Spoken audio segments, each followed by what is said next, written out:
for me, the process is really what's satisfying about everything. It's not so much the end product, you know. It's more. I get more satisfaction out of making the making part, the writing part, the process of creativity is really more satisfying than once it's done. And when it's done, it's dead to me. You know, it's like everything sounds different. I mean, you know, I know that all of our records have like a, you know, you can like Winter Hours and not like what we're doing now, and vice versa. You know, and it's like you believe certain things because, you know, society puts that in your head through media and whatever. And it's like, you know, I got to be this, like, you know, dark, mysterious, like bad boy or something like that.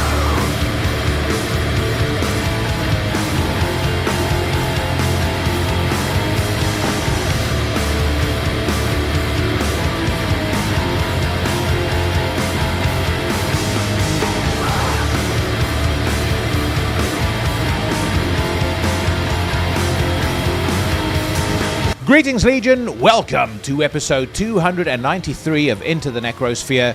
Tombs has a new record coming out entitled Feral Darkness. It drops this coming Friday, October the 17th, through Redefining Darkness. And what better excuse to get my very good friend Mike Hill back on the podcast to discuss the record.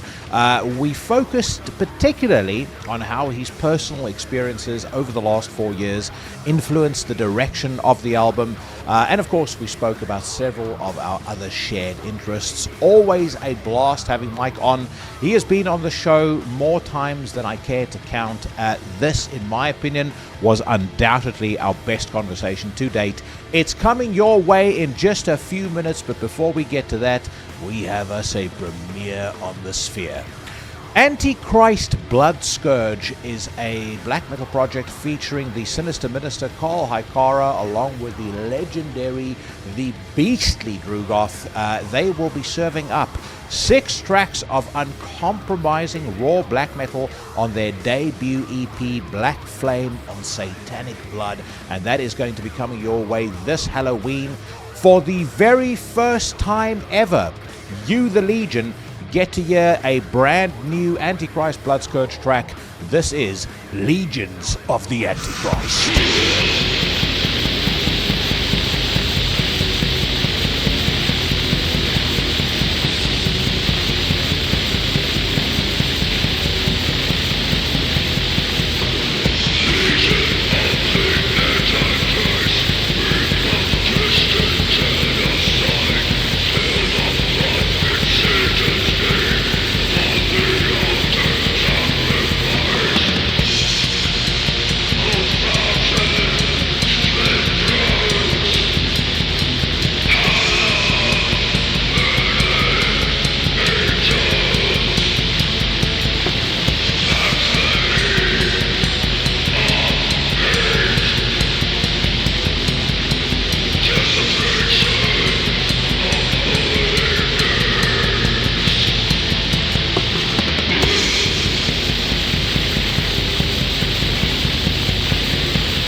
Legions of the Antichrist by Antichrist Blood Scourge, taken from their upcoming debut EP, Black Flame of Satanic Blood.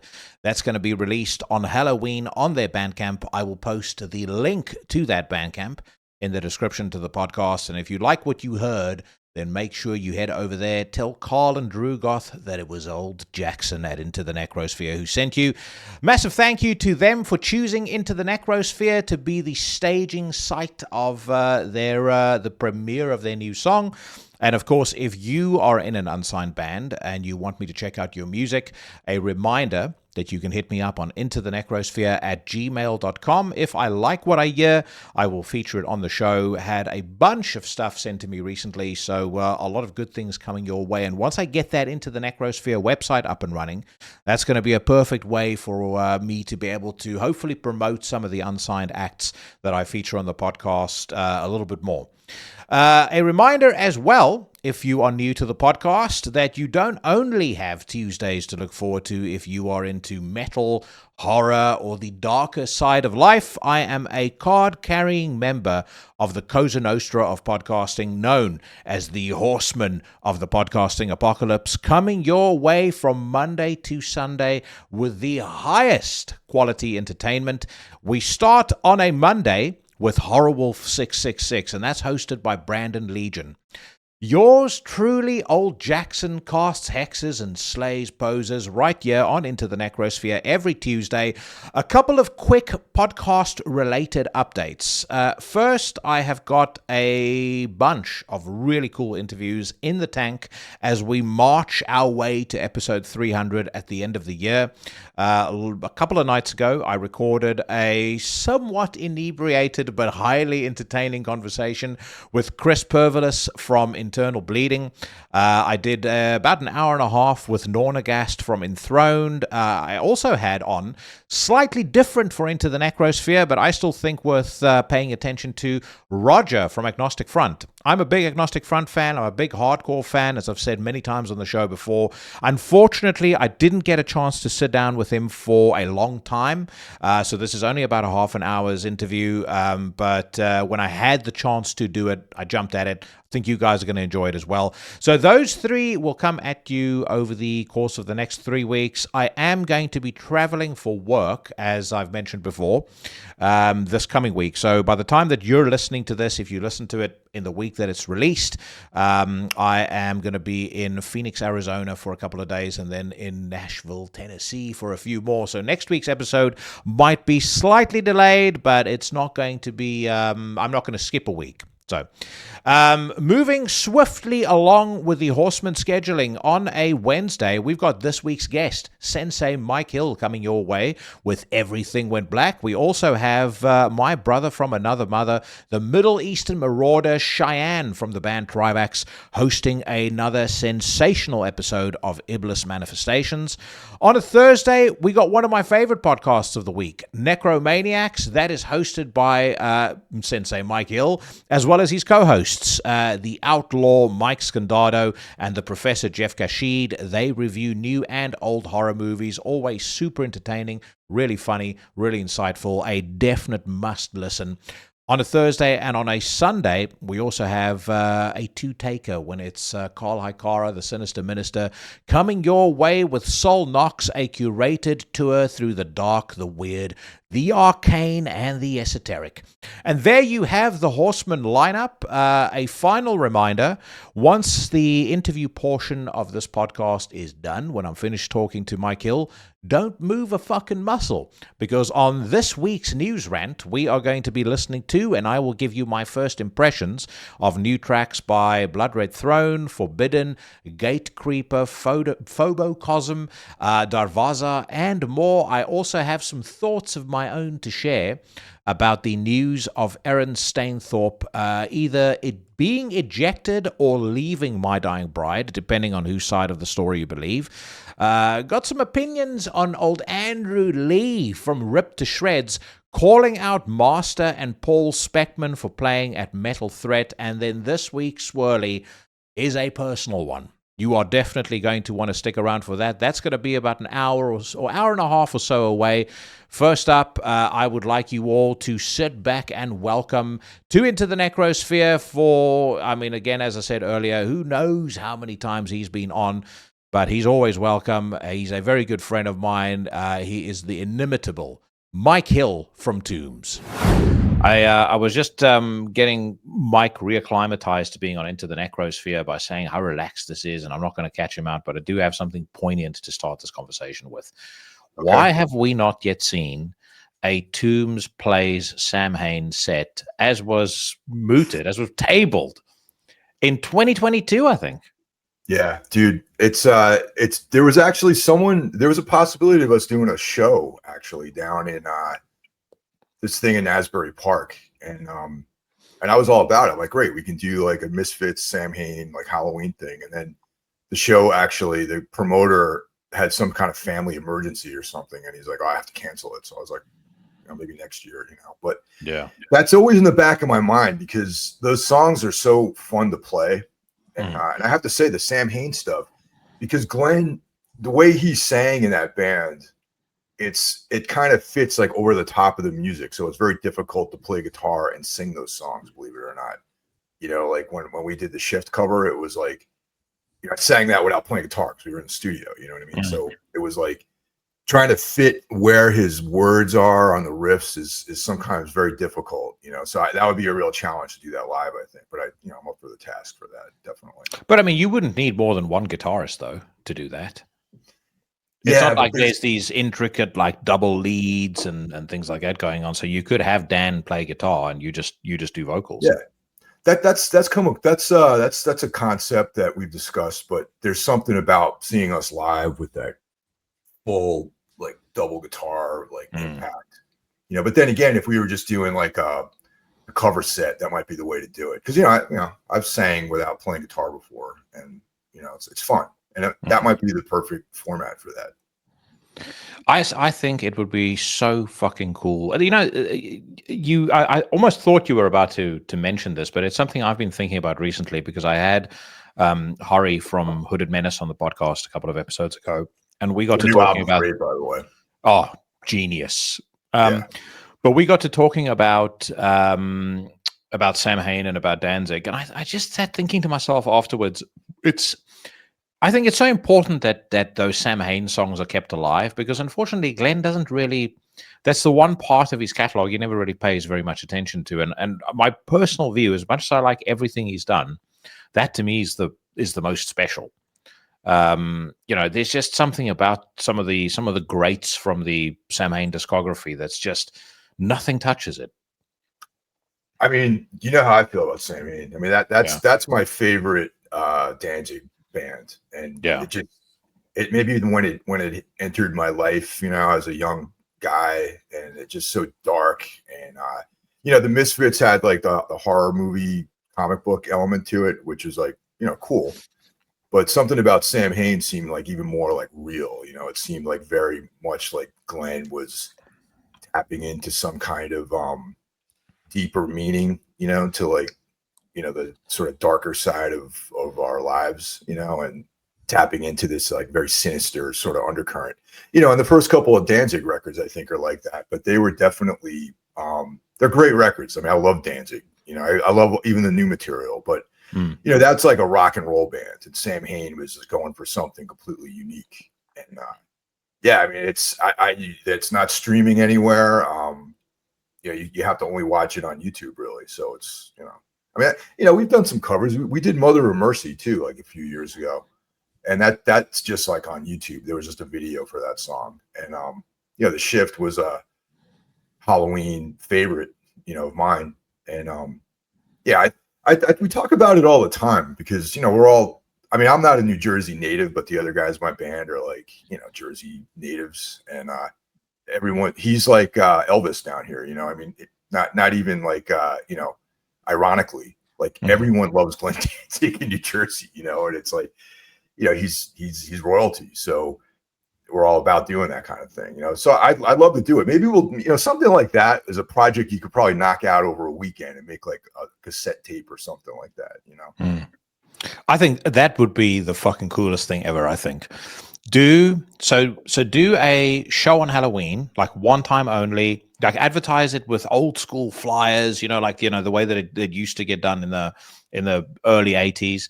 Old school flyers, Tombs play Samhain. You do 10 Samhain songs, and maybe you can do an encore of like 4 or 5 Tomb songs afterwards. And then release maybe 2 things. Maybe release a double cassette, like limited to 100 copies or something, with a soundboard recording of the live set, and maybe like a studio recording of the 10 songs that you've done.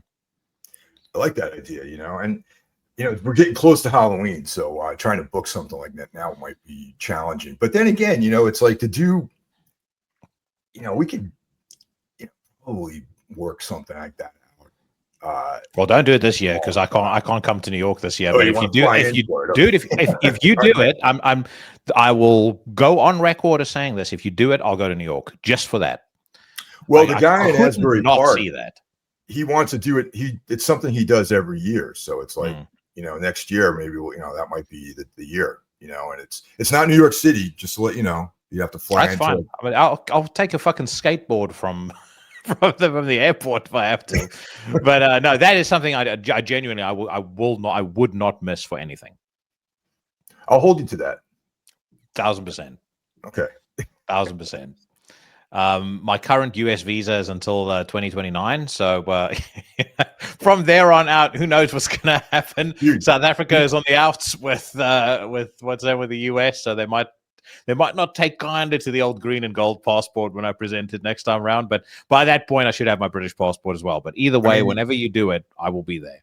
You might end up in a detention center after you come into the country and try to leave, but at least you'll have fun at the show. Just be like living in downtown London. So now here's a question for you. If you were to do that Samhain show, what are let's say it's a 10-song set. What are the 10 songs that you're putting on there? All right, The Shift, Mother of Mercy, Walk the Night, which is like, I practice that song. I practice singing that song all the time. It's like that's my shower song, To Walk the Night, Kiss of Steel, Howl. I was about to say the Howl has to be on there. Yeah, for sure. Yeah, definitely those songs. And then I got to dig. Oh, Halloween 2. Like that. Yeah, that would be cool. I've always wanted to do Halloween Misfits into Halloween 2, and that would be cool. And that's like, that would be like a gang vocal kind of unison thing, because it's big. He's just yelling like lycanthropes, monsters, like, I don't know. I just think that'd be cool to do that. I think that's a cool way to end the show. You can almost have like a New York hardcore style ending where, you can get people, even from the audience, to come on and start yelling Halloween along with you. But that's a cool way to end it. You would have to have November's Fire in there. I've always thought, like, whenever I hear that song, that's one of the main Samhain songs. I can always, in my mind, I can hear Mike doing this.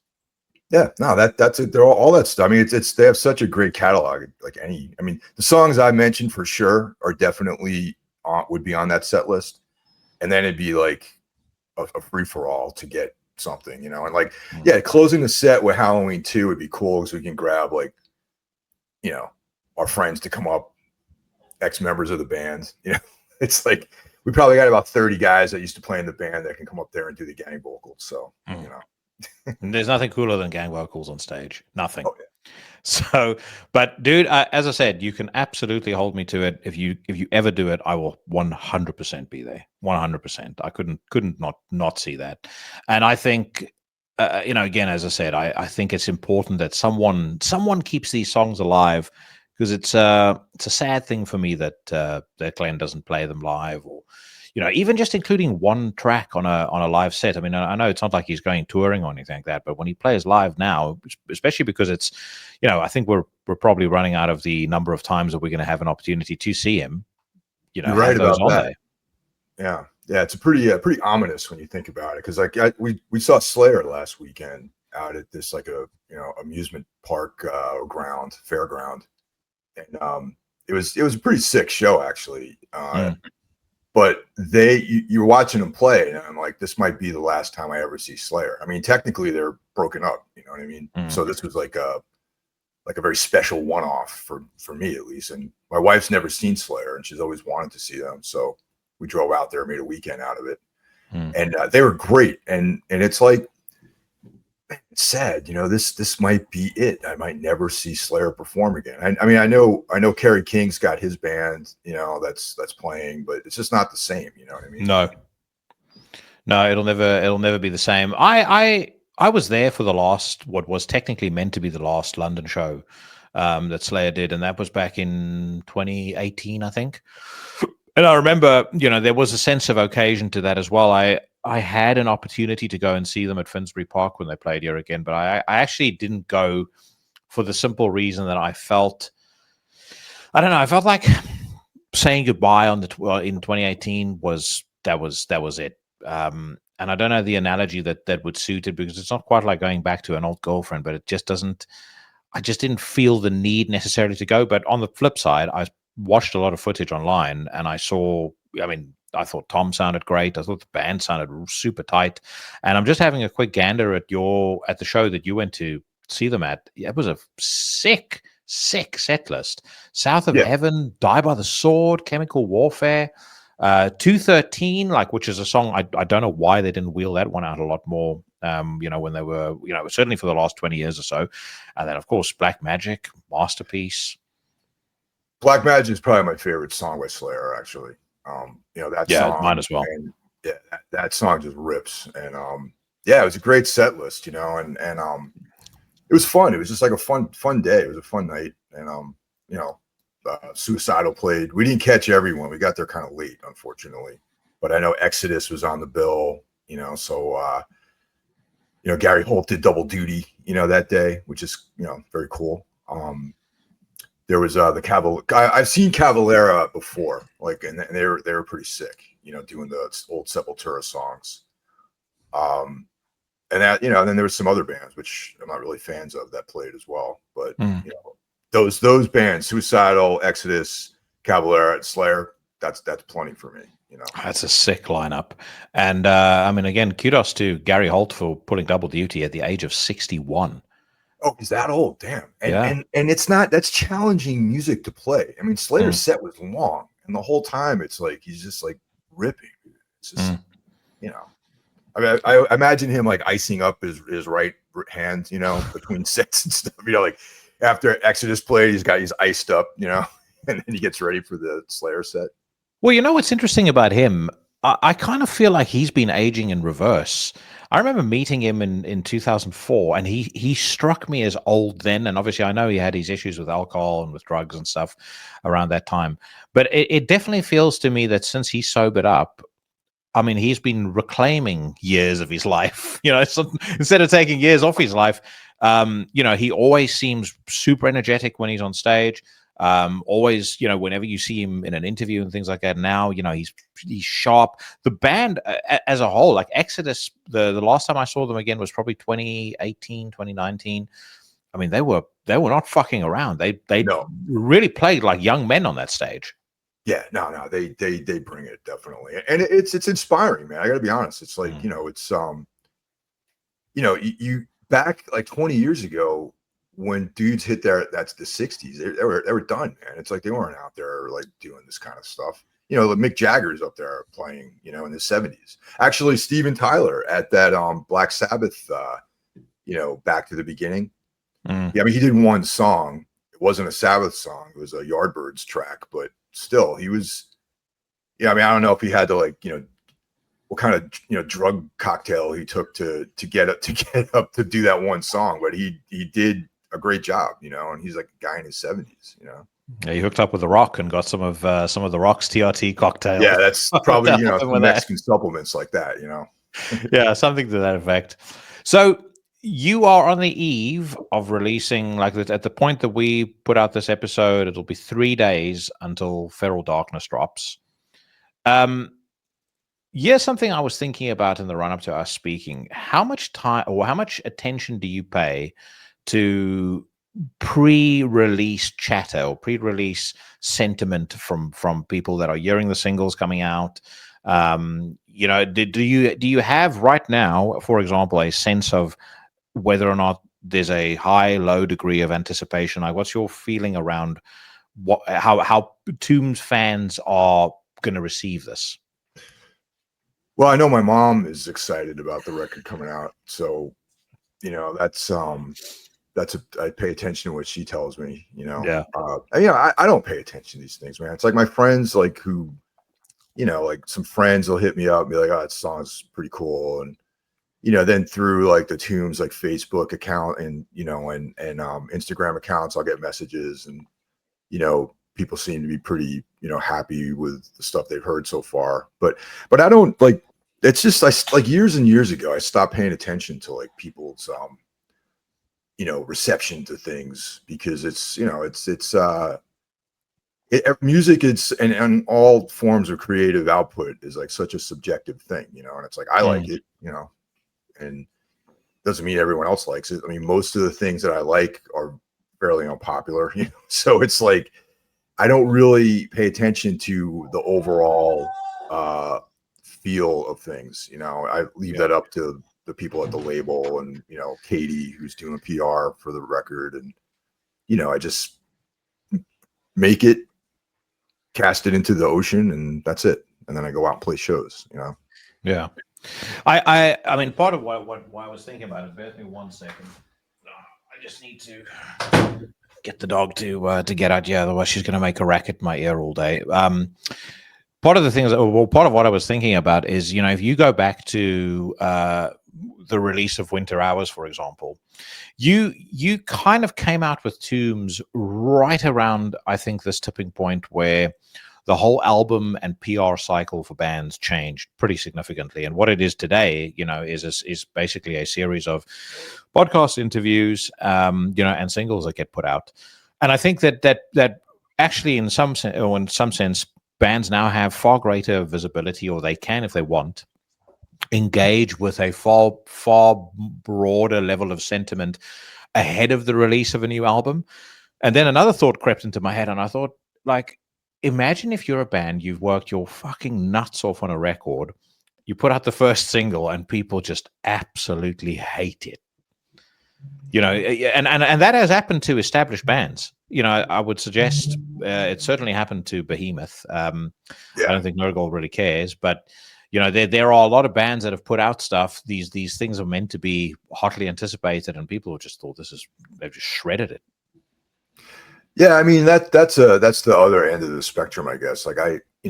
Like for me, the process is really what's satisfying about everything. It's not so much the end product.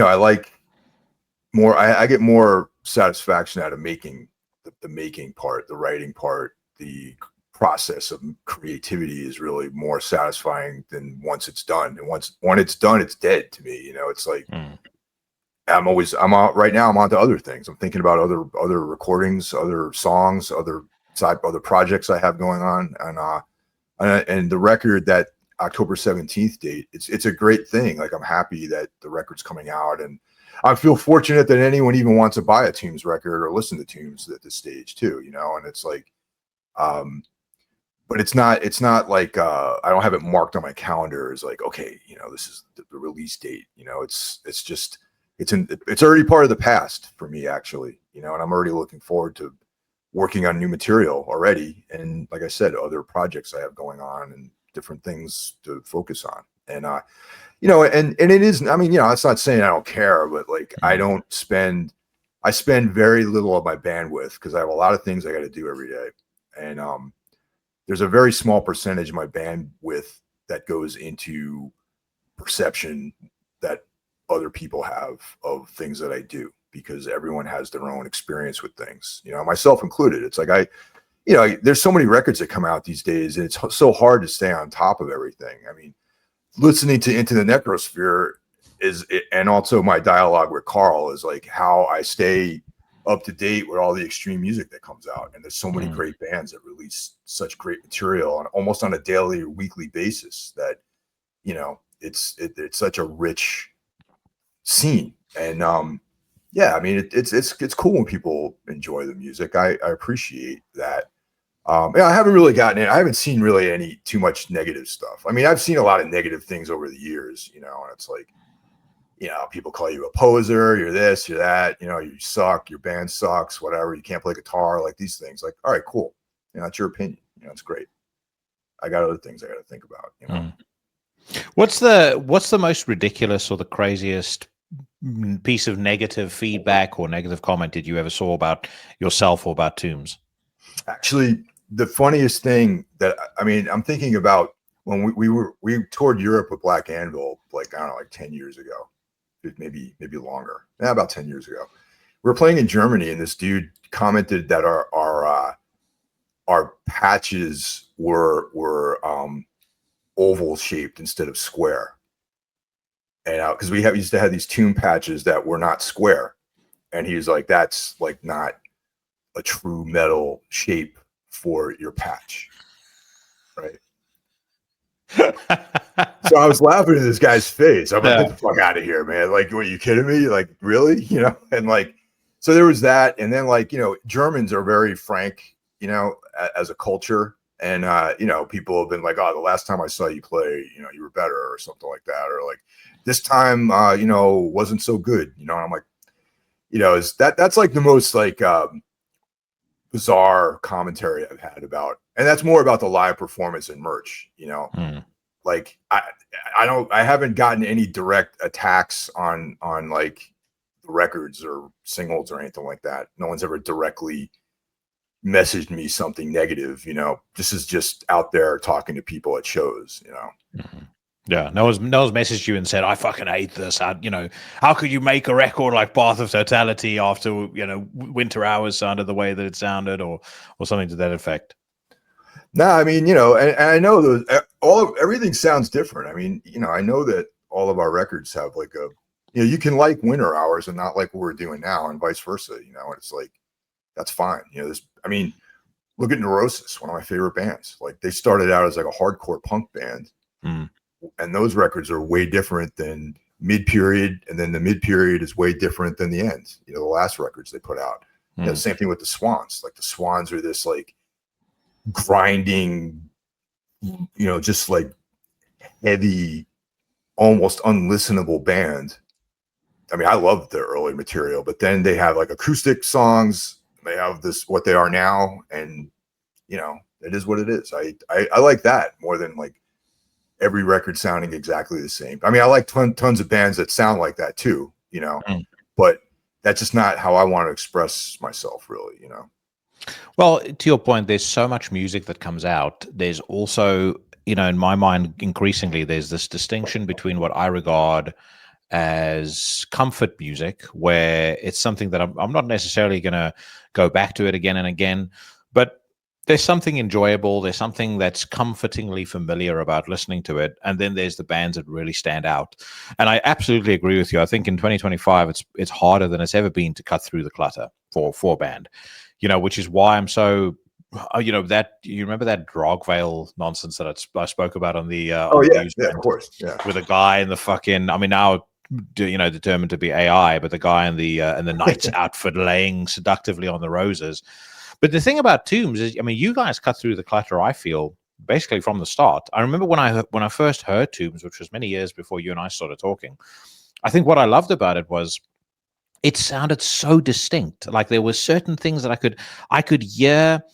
You know, he probably listens to Celtic Frost, but then at the same time, I could, he probably listens to Neurosis, and he probably listens to Swans, but it was all coming together in a way that was very, very different to what anyone was doing at the time. And I think, to your credit, you've never really done anything that goes with any kind of flow, any kind of trend. You know, Feral Darkness is a good example. It sounds completely different to Under Sullen Skies, which sounded completely different to The Grand Annihilation. Well, thank you. I appreciate that. I mean, that's always, like I said, been the goal, is to, you know, I mean, we don't go into the writing process thinking like, oh, how can I do something different? But it's like, it just follow the muse, you know. And I know it sounds corny, but like, it's true. You know, it's like you wake up in the middle of the night and you have these ideas, and, you know, with technology being what it is, I can just run down here and record something into either my phone or into a Pro Tools session or whatever. And then you check it out the next day and it's like, oh, this is pretty cool. You know, and I just try to make things, I try to write music create music with the band that I enjoy myself, you know, and I have a lot of different, you know, likes when it comes to music and, you know, creative stuff like that, you know, and you know, and even just writing lyrics, like I constantly have like a notebook with me and just writing descriptions of things down and, you know, words that I think sound good and putting meaning to those words, you know, and it's just like, you know, that's what I mean. And earlier on, I said the process is really what I get out of this, you know, and that's part of the process. And I enjoy that stream of creativity that comes whenever it comes, and you have to just follow it when you can. And, you know, it's that's what making music is for me, you know, that, and then the performance part, like playing is a completely different animal. That's like a very different, you know, aspect to the creative life. You know what I mean? How does it differ for you without me making assumptions? There's a different mindset. There's like, you know, the song's already written at that point. So you at that point, whenever we go on tour or play shows, like, you know, we've rehearsed everything into the ground, and it's like second nature. It's like muscle memory. It's like doing rounds on the bag or something like that when you're running combinations or something, and it's like you automatically do those things, you know. So it's like that part's sorted out by the time you get on the road. But it's more about expressing this like kind of feeling that is below the surface of my polite society exterior. You know, there's like a mask you have to wear in the world to exist as a human being in society that, you know, tempers some of the darker feelings that you have. So performing live is about allowing that barrier to be dropped and having that dark side come out and express itself, you know, in a setting where it's not dangerous to anyone or myself, you know. And you know, and it's like that has been a way for me to manage some of the feelings I've had, and, you know, and it's like a real experience that gets to show itself in like 45 minutes of time, and then you're purged and you're done and you feel good. And that's, you know, it's like training. It's like going down to the, you know, like being competitive with martial arts or something. It's like without all those things, who knows what sort of life I would have led, you know. And and I attribute playing music and performing live and going on tour to having a healthy mindset, because, you know, it's life, you know, life is hard for people, man, you know. And it's like everyone has their periods of time where things have not been happy or satisfying, or there's been very dark periods, you know, and that some people manifest those things in unhealthy ways, you know. And I've found things that have allowed me to do things in a positive sense, you know, debatably positive. If the music, you know, whatever, I don't think it's positive as a positive message, but at least I'm not out like blowing up buildings or, you know, doing anything violent or anything like that. You know, it's controlled in a way, but it also allows those horrible dark feelings to escape into the world, you know. You've always, and this was again part of my initial impressions of Tombs, and as I've gotten to know you, I think it's been verified. The more and the longer I've known you for, you occupy this interesting space with your music where you are your state of mind at the time has a direct bearing, or at least I can tell, because I, you know, and I spoke to you many times in 2020, for example. I could tell what your state of mind was having a direct impact on what Under Sullen Skies sounded like, and I think that's been true of all of your music. But what I meant by this rare space you occupy this rare space where your state of mind is reflected in what you're putting out creatively, but you're never particularly prescriptive with, you know, from a lyrical perspective in explaining what that might be, right? So you're not providing a load of exposition to say, you know, this song is a sad song for these and these reasons. But you've been through a huge amount the very highest of highs and the lowest of lows in the last 5 years in that period between Under Sullen Skies and Feral Darkness. So how much of that impacted the way Feral Darkness ended up sounding? Well, in a lot of ways, well, first, there's one last single that's coming out on right before the record comes out called Nightland, and that is kind of like the chapter closer on the bad times. Let's put it this way. So that song was written all the way back in 2020, and it was written after the record came out, and it was in the midst of like some serious emotional, hard times. You know what I mean? Some of the other material that was written later I hesitate to say, but it has like a positive vibe to it. Like it's more fun, there's like a fun, like the song Feral Darkness, right? There's something fun about that song. You know what I mean? It's like, it's heavy and it's about, like unleashing this like lupine energy into the world, but it's like, there's something less, heaviness. There's less heaviness emotionally in that song because I've turned a lot of corners in my life, and I feel like I've pulled myself out of the well that I was in for the last 5 years, and that song has like it's like there's like a rock and roll element to that song, which I think is a good place to be in right now, in the last 5 years it's just been very humbling, a humbling time in my life. Like you lose things and you lose people and you start realizing that you're not invincible. It's like my younger days, I was like, made out of iron and indestructible and nothing could touch me, and completely separated from everything. But then life and the universe digs its claws into your life somehow and starts ripping these things away from you.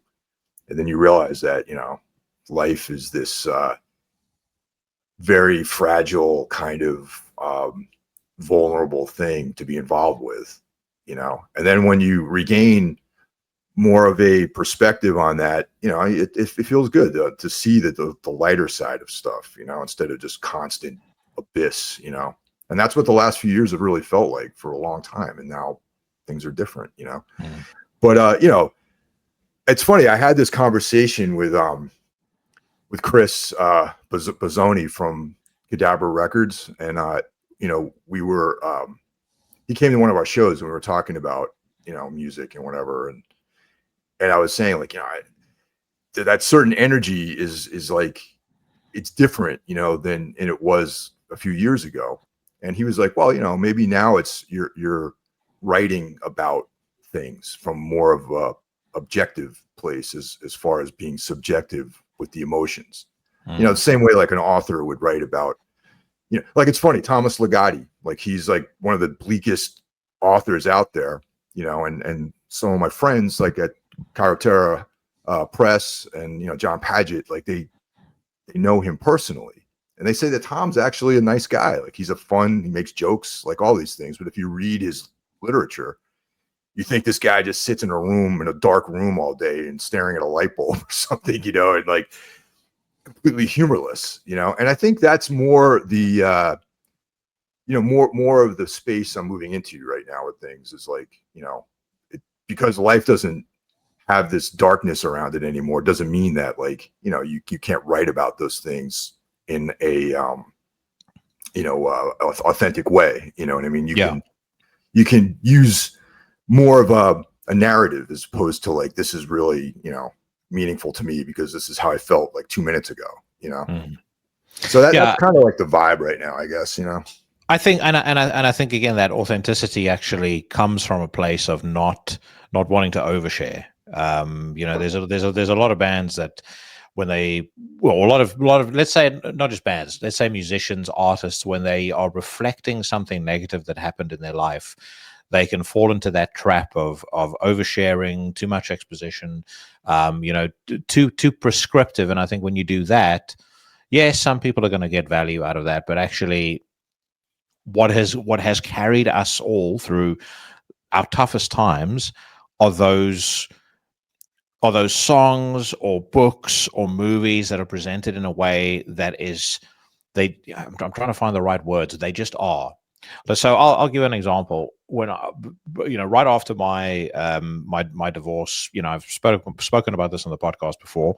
I went through a good 2 years worth of feeling pretty aimless and not necessarily down on life. I mean, I certainly was at the beginning, but there was a lot of soul searching done and a lot of difficult things that I had to that I had to kind of come to terms with myself. The things that helped me were, if I think of songs that helped me, for example, through that, or my go-to songs, Neurosis, A Sun That Never Sets. There's nothing about A Sun That Never Sets that is, giving, spoon feeding you an idea or a message or, an inspirational quote. It's just a incredibly beautifully written, emotive song that you can interpret however you wish. Many of Type O Negative songs are the same way. The Dream Is Dead is one that I would like listen to a lot in the in the wilderness years of my life. But during your time in the your time floating in the abyss, what were the things that kind of kept you going and kept you motivated? Because I think what's never recognized about people that have been through an experience like that and have been through a patch like that in their lives, and I mean, most people go through it, but there's an awful lot of people that end up drowning in that, and they never come back from it. And even if they do, they never quite recover. They don't come back stronger, more focused people. I certainly think that you fall into that category of someone who's come out, again, having observed and being your friend during that time. You've come out of that. A much sharper, much deadlier Mike. So, you know what I mean? But there is something, I could tell when the shift was occurring as well. And you've come out of it a lot stronger. And I think, there'll be people listening to this that will get tremendous value out of knowing, what pulled you through difficult times like that. Well, I mean, during the height of all that stuff was like, it also coincided with the pandemic too. And there was really no opportunities to go out on the road and play or anything. So, but I was able to go to the gym. So going to Muay Thai, 5 days a week was like the one high point of the day, really. It was like finding a place that will be open. And it was funny because like in the beginning we were like almost training in secret. We had all these like stuff on the windows so no one could look in, and and I was you get tested, and it was a trust thing, that like, okay, if someone gets sick, we're gonna let everyone know. And no, one guy got sick, the gym was closed for like a week. The dude did his trip with disinfecting everything, but then as things opened up, the training was like big for me, and just having somewhere to go, knowing that I had to be someplace at 6 o'clock. And if I didn't go, when I would show up, Spida, like my coach, would be like, where were you yesterday, man? We didn't see you for a couple of days, and it's like, and that's the one thing, because you could be floating out into this void without anyone tethering you into something solid, something tangible. So, just going and hitting pads for 2 hours or sparring or doing drills and doing conditioning and that kind of stuff was like the one thing every day that I did that made me feel good. And then come home and have that positive, like endorphin rush, those endorphins like keeping you going. And then we started having band practice again. And that was, the day that we would all get together, and there was no one else in the building at all except for us. And we would run through the sets and the songs that we had on Under Sullen Skies. And, and then the writing process, when I wasn't training or working my job or going to band practice, was like, the weekends would come, and then it's like, I have nothing to do. There's like no one here to do anything with. So I would just write songs. I have like tons of material on my hard drive that just never got finished, or it wasn't good enough or whatever. But like I said, the process of creating that material was like really important to me, because it was like a reason to get up, a reason to wake up and get out of bed on a Saturday morning and sit in front of the computer and take my guitar out and play. And, and then send files to the other guys in the band. What do you think of this? And, you know, oh, this is cool. This sucks. Like, whatever. I have another riff that fits with that. And then slowly we started assembling all these songs, you know, and then like pandemic ended and able to tour again. And that was like, you know, the first tour the first tour we did on the way out was with Cloak and Restless Spirit. And that was finally like almost like learning how to walk again. You know what I mean? It was like you get out on stage for the first time in years, and it's like, this is what it's all about, you know? And yeah, and those are the things that kept me going, you know, and it's slowly, you know, just grinding through life, you know, and emotionally, you know, some of the things that stay with you, you know, it's like you have this like someone, it's almost like this person sitting next to you that's like creating this like really bad feeling.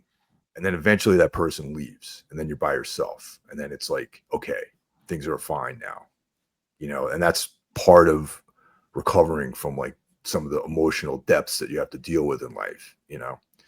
And yeah, that's, you know, training, the band, writing, you know, like doing my job, you know, those are the things that really kept me going. I didn't have a lot of you know, emotional support from like you know, like a girlfriend, or, you know, there was no person in my life at that time, you know, so it was just me, you know, banging it out. So yeah.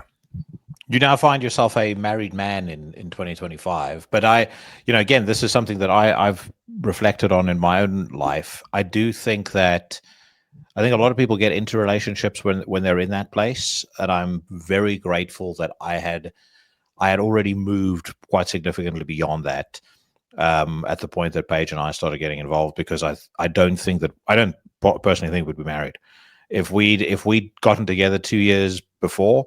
No chance would we be together today. You have to.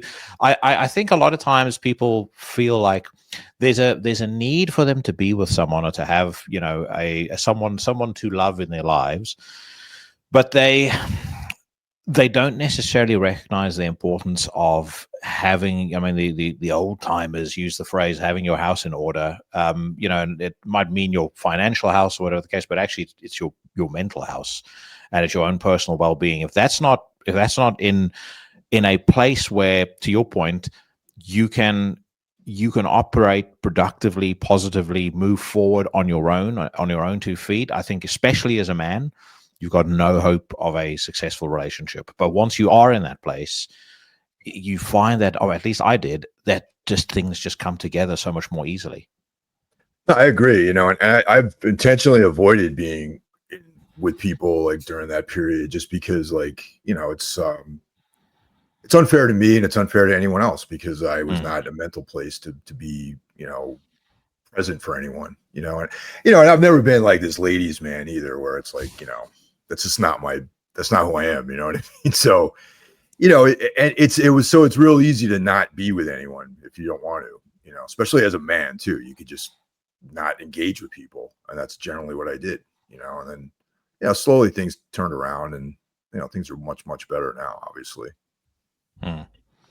Yeah, no, I would say I was probably a bit more. I was like Don Draper with less drinking.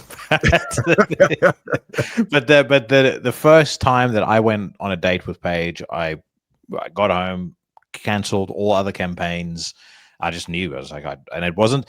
I think the difference between that relationship and any other relationship I've ever been in, I knew I wanted to. I made a conscious decision to bring her into my life, rather than feeling some sort of need. I spoke to Swartolf about this when we had lunch, and this didn't make the interview.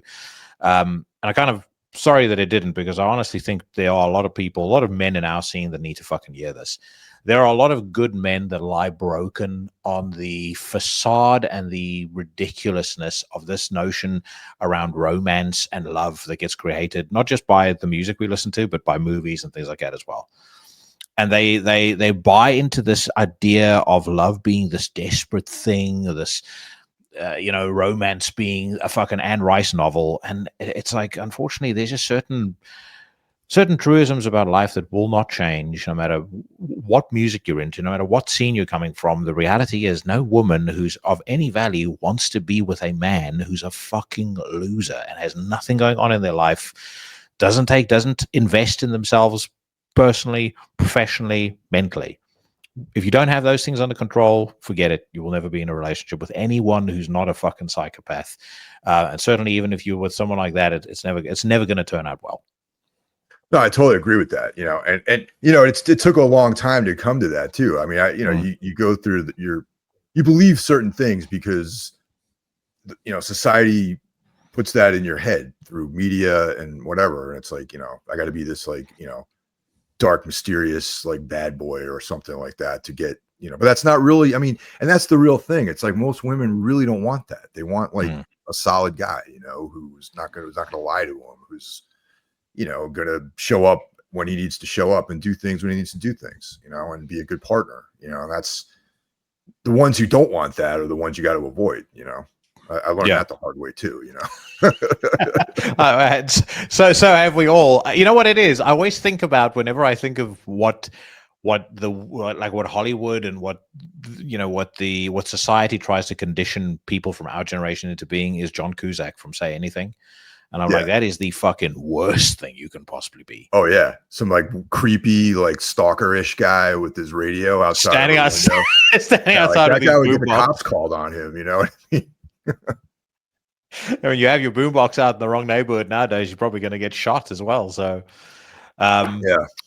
But getting back to Feral Darkness, it's like I've said to you before. This really feels to me in many ways like the perfect execution of the baseline of ideas that you had for the Grand Annihilation, or at least what you were trying to achieve with the Grand Annihilation.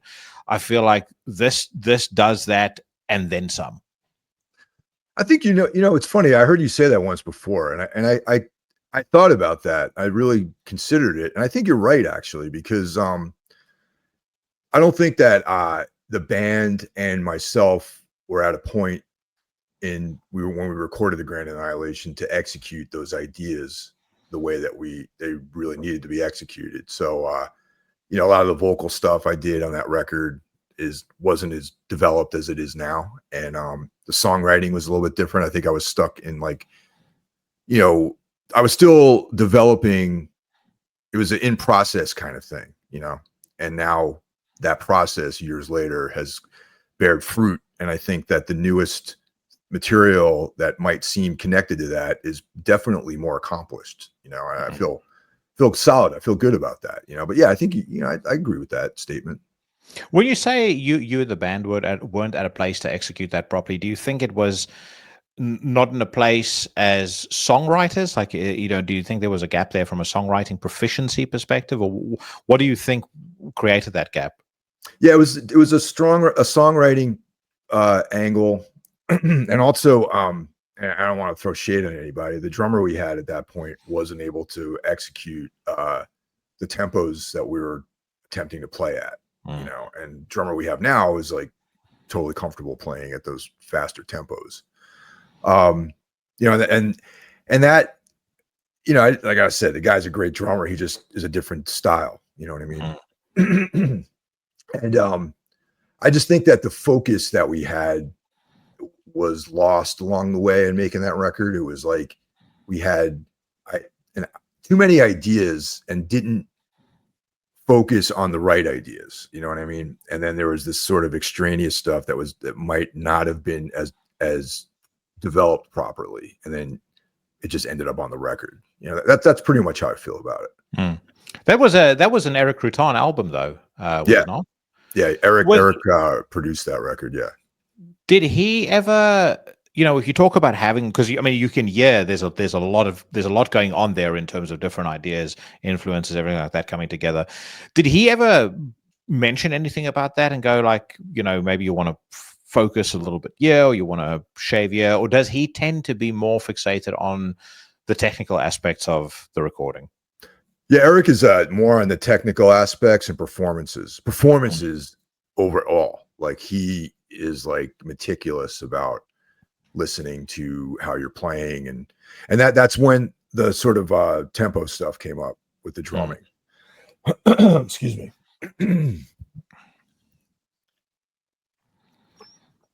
We had been rehearsing a song at one tempo, and we developed a click track at that tempo. And then when we got into the studio, there were some issues with that. So we had to, like, you know, revise a little bit what we were actually rehearsing. And, you know, that was, you know, that it was a little hiccup we had, but we went through it. But yeah, Eric is more about performances. Like, he won't, well, actually, on Savage Gold, there was one thing he contributed as far as like this guitar solo that was on the record. And, you know, he had some notes on that, you know, and, you know, and it's all good because Eric is a Jersey native, you know, and he knows, he speaks the language of people from the New York, New Jersey area, and everyone in the band is from Jersey, Philly, New York. So no one's feelings were hurt. You know what I mean? So, you know, I can see someone else taking his criticisms a little bit differently, but since we're all kind of from the same cloth, you know, it's easier for us to digest the things he says, you know? Yeah. What's the hardest that he ever pushed you? What song was the hardest he ever pushed you on personally from a performance perspective? Dude, every song. It's like, I you know, like that guy, working with him completely changed the way that I even rehearsed, you know, like, on a technical level, like playing rhythm guitar might change completely after working with Eric Rutan.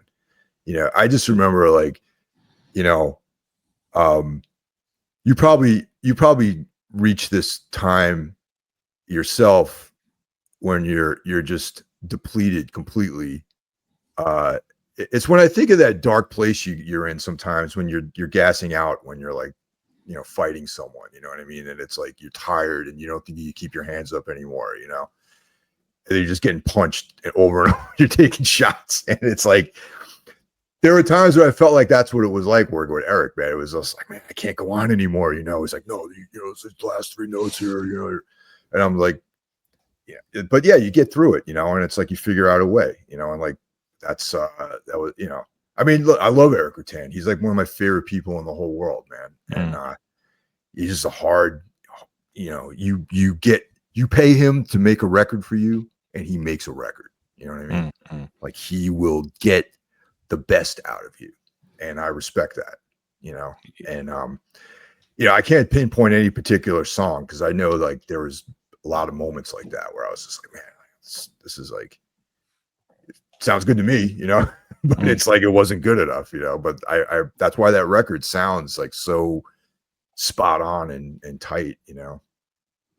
How much of that do you take into the studio now with you? Because Feral Darkness is self-produced, if I'm not mistaken. Yeah, we recorded everything and Justin mixed it, and it was pretty much all done on our own. And I mean, that is like, that's what was good about this and that approach is that we weren't on the clock. Like, I could sit in this room and record all the guitars, and I had infinite amount of time to like dial in everything. So, yeah, there's like tons of, like, you know, I would listen to the tracks, just the DI to see if it was like in line with the tempos and everything, you know, without the distortion on it. I would just listen to the DI track a lot and just say, okay, cool. Like, I'm on time. So, I mean, I learned a lot from that. And, you know, we worked with other producers after Eric, but there was always like that very, very, I remember my experiences with him and making sure that I was ready to execute everything, you know, from that experience, like making sure that I'm well rehearsed and prepared and all these things, you know, level of preparation on my own that went into it.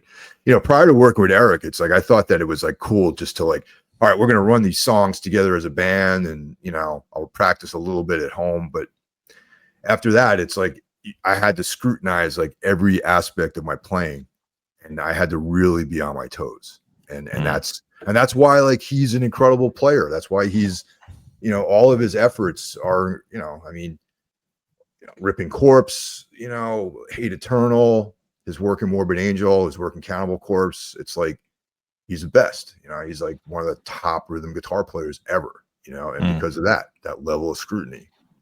Well, you were talking earlier about, you know, it being difficult to play guitar to something like Sam Hain, you know, and do vocals at the same time. And I remember seeing Eric play with Hate Eternal a couple of times, and even though, I mean, I've mentioned before, the show for multiple reasons wasn't actually all that great both times I saw them. It wasn't his fault. It was just the fact that their music is so dense that if you don't have perfect house sound, it's just a fucking disaster. But regardless, watching him play and do those vocals, I just stood there gobsmacked. I was like, I don't think that it is physically within my capability, no matter how much I ever practice, no matter what I ever do when it comes to guitar. And I haven't played guitars in years now, but I was still playing a little bit at that time. But I was like, I just will never be able to do that. That is, I don't know how you disconnect your hands from your mouth as two separate instruments. Yeah, it's beyond me too. I mean, I could never do anything remotely like that, like what he does in Hate Eternal, and it's just from, practice. But he's also just a gifted musician, man. It's like, every now and then you run across somebody like that who you just is on a completely different level, than what you do or what your people around you are doing or what even people around him are doing. It's like he's just on a different level than everyone else. Who, in the time that you've been doing this, and obviously I know you've had projects prior to Tombs, but in actually, let's just say in your time as a professional musician, who are some of the most impressive or some of the most inspiring people that you've either seen in action or you've worked with, or just someone that you've had an opportunity to experience in such a way where they challenged you as a musician and they helped you level up your game? Well, Dave Whitty probably is one of the first guys that comes to mind, and he's played in tons of bands, Human Remains.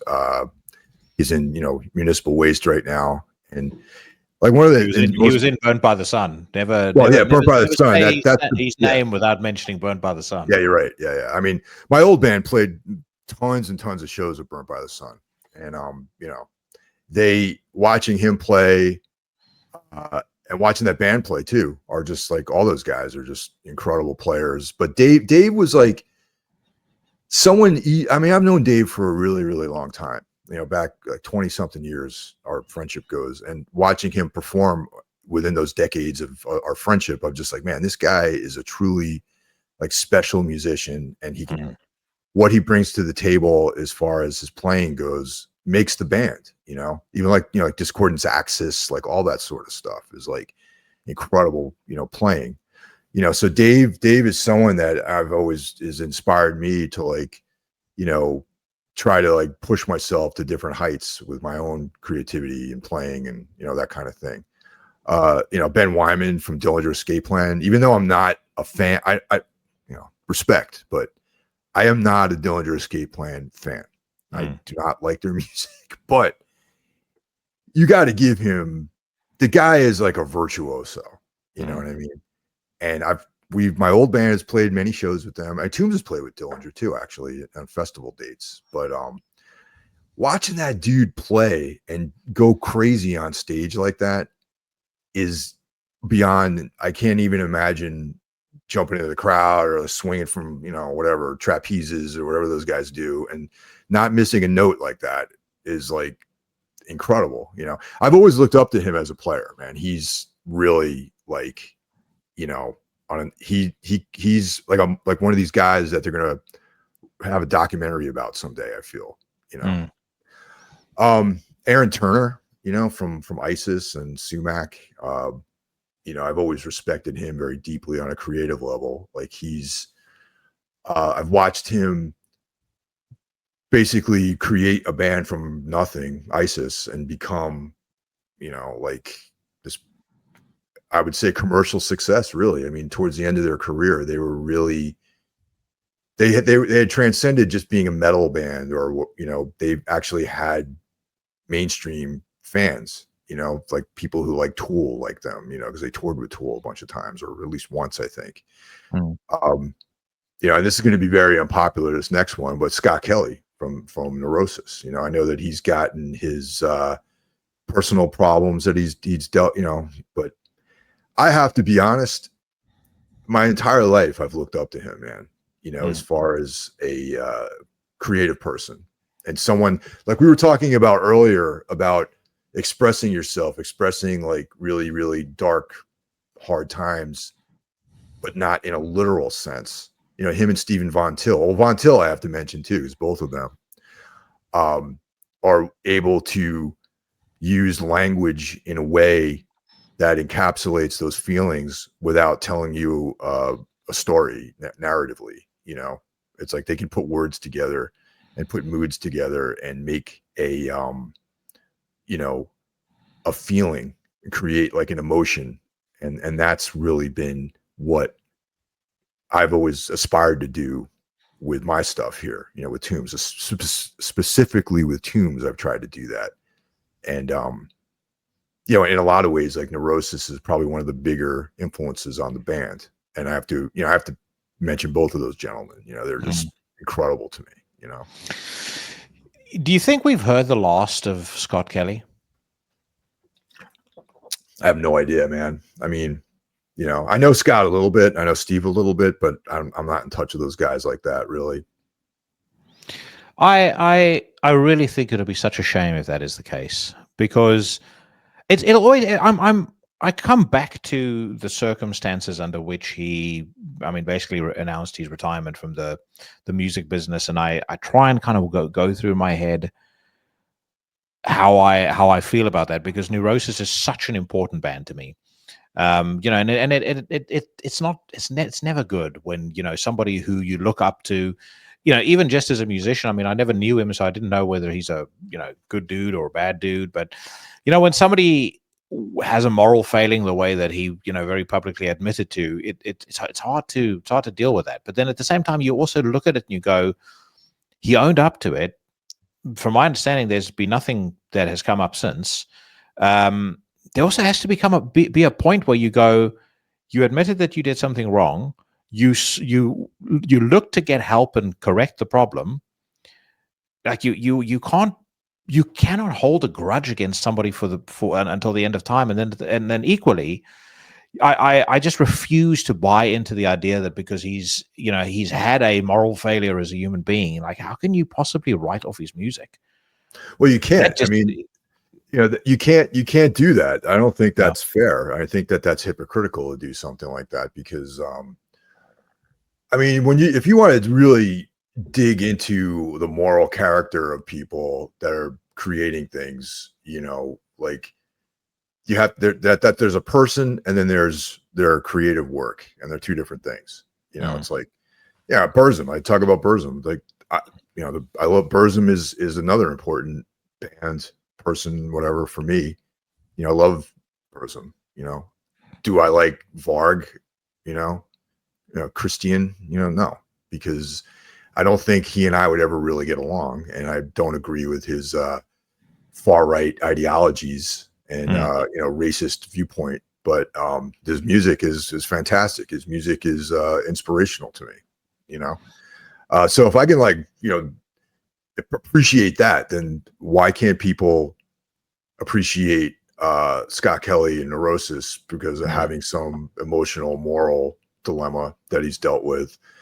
And also, if you're going to throw away the whole band because of his actions, that's not fair either, because there's other guys in the band. There's Steve Von Till, there's, you know, David, you know, it's like there's all these other guys involved in that, and so you can't, you know, throw them away. You can't discard them, you know. And I don't know, do people really have it out for Neurosis? I mean, you know, people. No, I mean, there was a lot of backlash when it first came out. You know, a lot of people were online going, you know, I'll burn all my Neurosis albums, I'll never listen to it again. And that's what prompted me to say at the time, on a news rant, that I said, you're like exactly what you just said now. I said, you can hate this dude as much as you want, but you cannot possibly take away from the work that Steve and the rest of the guys in that band did, because it's not their fault. And to you know, look back on the Neurosis discography with anything other than just intense admiration, and if you ever had the opportunity to see them live, just, you know, gratitude at the chance you got to see one of the greats, like the true greats of our generation. Like, there will never be another band like Neurosis ever again. You know, to suddenly just have all of that be null and void because of one person, you know, doing something admittedly horrible, but again, owning up to it, and from my understanding, not done anything like that since. I agree with you. It just smacks of hypocrisy. I don't see how he could possibly not come back at some point. I don't see how a man like that with that level of, because I mean, you go down the list of bands that he was in, it's not just Neurosis. The guy was a creative fucking genius. Yeah. He had ideas coming out of him all the time. It doesn't just stop. You can't just flip a switch and all of a sudden you just don't write music anymore. Well, yeah, I mean, I'm sure that he's creating stuff, Now let me throw another thing out there too. It's like we've somehow forgiven James Brown, we've forgiven Ike Turner, we've forgiven Jerry Lee Lewis, who like murdered his wife. It's like, that's what I mean about hypocrisy. It's like, I don't support murdering people or beating women or whatever these other people have done, or kidnapping women, or that's not my trip. I'm not saying that that's acceptable, but if we somehow the world has found it in their heart to forgive them and still appreciate their music. I mean, Ike Turner was like notoriously a horrible guy, right? Yeah. So, one of the worst. Yeah, one of the worst. But he's celebrated. So I mean, it's hypocritical to. I mean, my understanding is that Scott Kelly took himself out of the scene. Like he, admitted to this horrible thing, and then he pulled himself away from everything. It's not, you know what I mean? And who knows if he decides to come back, like how people are gonna, read that, or if they're gonna accept him or any of these things, But it's like, it's just the scene is such a strange place, in mainstream society. I mean, come on now. If you go into mainstream pop music, there's some guy. How many of those people have been like beating their wives and kidnapping people and doing all this crazy shit, and nothing even happens to them? Their fans don't even respond to that. No. The average dumbass, like, when Chris Brown rolls into town, they're like, "Brilliant! Can't wait to go see him." That's I couldn't remember his name, but that's who I was referring to. Chris Brown. He's a notorious like scumbag, right? So it's like it doesn't even matter to anyone. So, and only within metal and this scene, do they hold you to a higher standard, I guess, and it's like, but I'm not saying either. Only for certain people though, which has always been my gripe with it. It's only certain people. I feel like when they believe they can get away with it, or when you're not high profile enough, to where you're almost insulated against that, then they'll pounce. They'll punch down. But when you're of a certain stature, and not necessarily in extreme music or in the underground, but certainly, if you're Axl Rose or somebody like that, it doesn't matter what you did in your life, all's forgiven. Motley Crue, everyone embraces those guys. Those guys are trash. Al Jorgensen, if you read his autobiography, the guy's a fucking scumbag. If you read anything about, I love Ozzy Osbourne and I love Black Sabbath, but he wasn't a good man. For the vast majority of his life, he was not a good man. If any of that stuff were caught on, if he were in his prime in 2025 and any of his antics were caught on somebody's mobile phone, that'd be the end of it. He would be banished from existence. But I just feel like that the outrage is so selective. And then again, when it comes at the expense of the work of other people as well, because it's not just Neurosis, Absent in Body. How can you listen to that EP and then go, oh, well, the Arm and Ra dudes and Igor Cavalera, fuck those guys, because Scott Kelly was involved. So I want nothing to do with this band. It's garbage. Yeah, it's hypocritical. I was just listening to that record the other day. Actually, that record's fantastic. Oh, dude, it's so good. I was almost more bummed that we wouldn't get another Absent in Body record than I was, because I felt like, okay, Neurosis had put out Fires Within Fires. It felt like things were. I could understand if that was going to be their last record, but I was like, Absent in Body is like it was just getting going. Yeah, it was like the beginning of something that could have been really great. Yeah. By the way, just on a completely different note, fun fact: Mike Ollender from Burnt by the Sun, first interview that I ever did for Chronicles of Chaos, and I sat there with my little piece of paper with my questions. And Mike's a good dude, man. Mike's awesome. Yeah. I'll see if I can dig that up, because I'd like to reread it, because I remember being so fucking nervous. It's like I was literally shaking doing it. I was 22 years old. But yeah, the first interview that I ever did. Yeah, those are great guys, man. I love those dudes. Like I've known all those guys for a long time. Mike moved out of the area, but the other guys like John and Teddy, those guys are friends. That band though, man, there was so much fucking fury and anger in Burned by the Sun. I think they were slightly out of their time. They were out of step with their time, because I feel like had they come out 10 years later, they might have ended up being a much, much bigger band than they were. In some ways, I like it that way. I prefer that they're the choice of a select few, but I do feel like they were a band people slept on a little bit. A little bit, yeah. I mean, up in this area though, they were pretty huge. Like people regionally up here in the Northeast liked them a lot. Do you remember that music video that came out for the song "There Will Be Blood"? It was just like a train smashing through things, like for the whole entire track, and it was just. I remember seeing that and going, "That is the perfect way to describe their music. It's just destruction from beginning to end." There's just a vibe with that band that I just they had smart riffs and they had dumb riffs too. It's like they would have these like very cool, like, intricate parts, and then they would just have these like complete thug, like Jersey, slam parts in their songs too, But I know you're a fan, just as I am, of the thug riffs. You actually nailed it on an episode of Everything Went Black when you refer to it as the scumbag beat. Oh yeah, totally. That's perfect. That's exactly what it is. Yeah. Well, that's what we call it in the practice space. That's like we were do a scumbag beat here. And Justin knows exactly what I'm talking about. So yeah. Final couple of questions as we wrap things up. You are obviously not just in a creative golden age for Tombs, but you've got a lot of other things going on, including work with Drugoth, with Karl, with Brandon. So what is on the Mike Hill docket at the moment? All right. So from the top, we've got Hollow Lands, which is the band I'm doing with Drugoth and Karl. And we're almost done with a 2-song single right now. And we're looking to put that out sometime in November. And that's the beauty of being independent. You can just drop things whenever you want.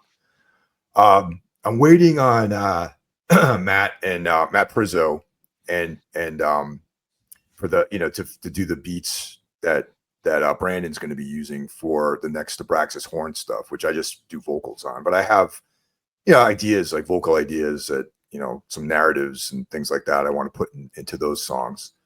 And then there's going to be a new Scorpion Throne EP, 4-song EP at the very, very end of the year, and that's the drums are being recorded now. The songs are written. We should get everything wrapped up and have it out in November. And like I said, that's the beauty of not being on a label or anything like that. You can just mix something one day and release it the very next day if you want.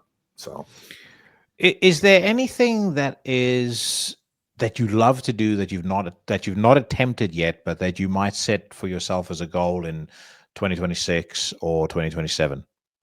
Yeah, as a matter of fact, there is. It's something like less metal, like there's 2 things I want to do. I want to do something with no guitars that's maybe just like bass, drum machines, and like, program drums and like synths or something like that. And but not I have these scribblings of things that I've done, but it doesn't sound original enough to really call it anything.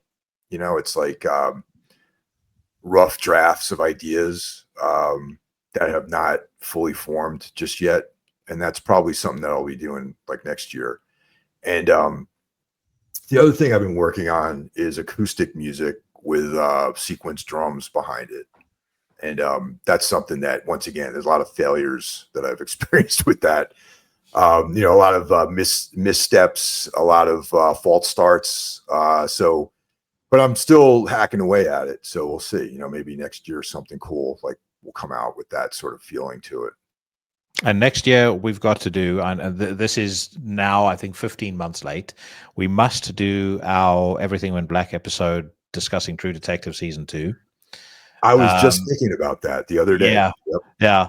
We definitely have to do that. And we've got our US Black Metal 666 countdown with the sheriff. We have to do that as well.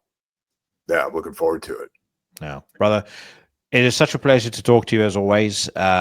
Congratulations on a fucking great album. I just want to say as well, it's oftentimes when I have conversations like this, even when I heard Feral Darkness for the first time, I sat thinking about speaking to you for the first time and how the Horseman has just kind of grown organically around all of this and all the stuff that's going on with, you being in different bands, doing, making music with various members of the Horseman or the known associates.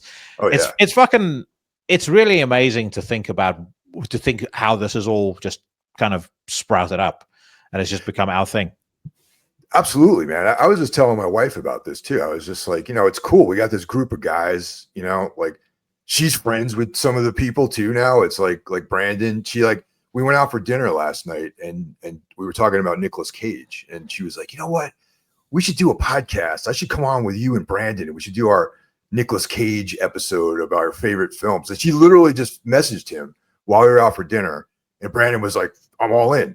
And it's just like that. And it's like really, really cool. And, it's awesome, and now Karl and Drugoth and I have this project we're working on and Karl and I have been doing a lot of collaborations and I'm collaborating with Brandon on other stuff. It's great, Well, if you make that Sam Hain show happen next year, I will be in New York and we can finally meet each other in person. And I know, we've only known each other for 7 years. So.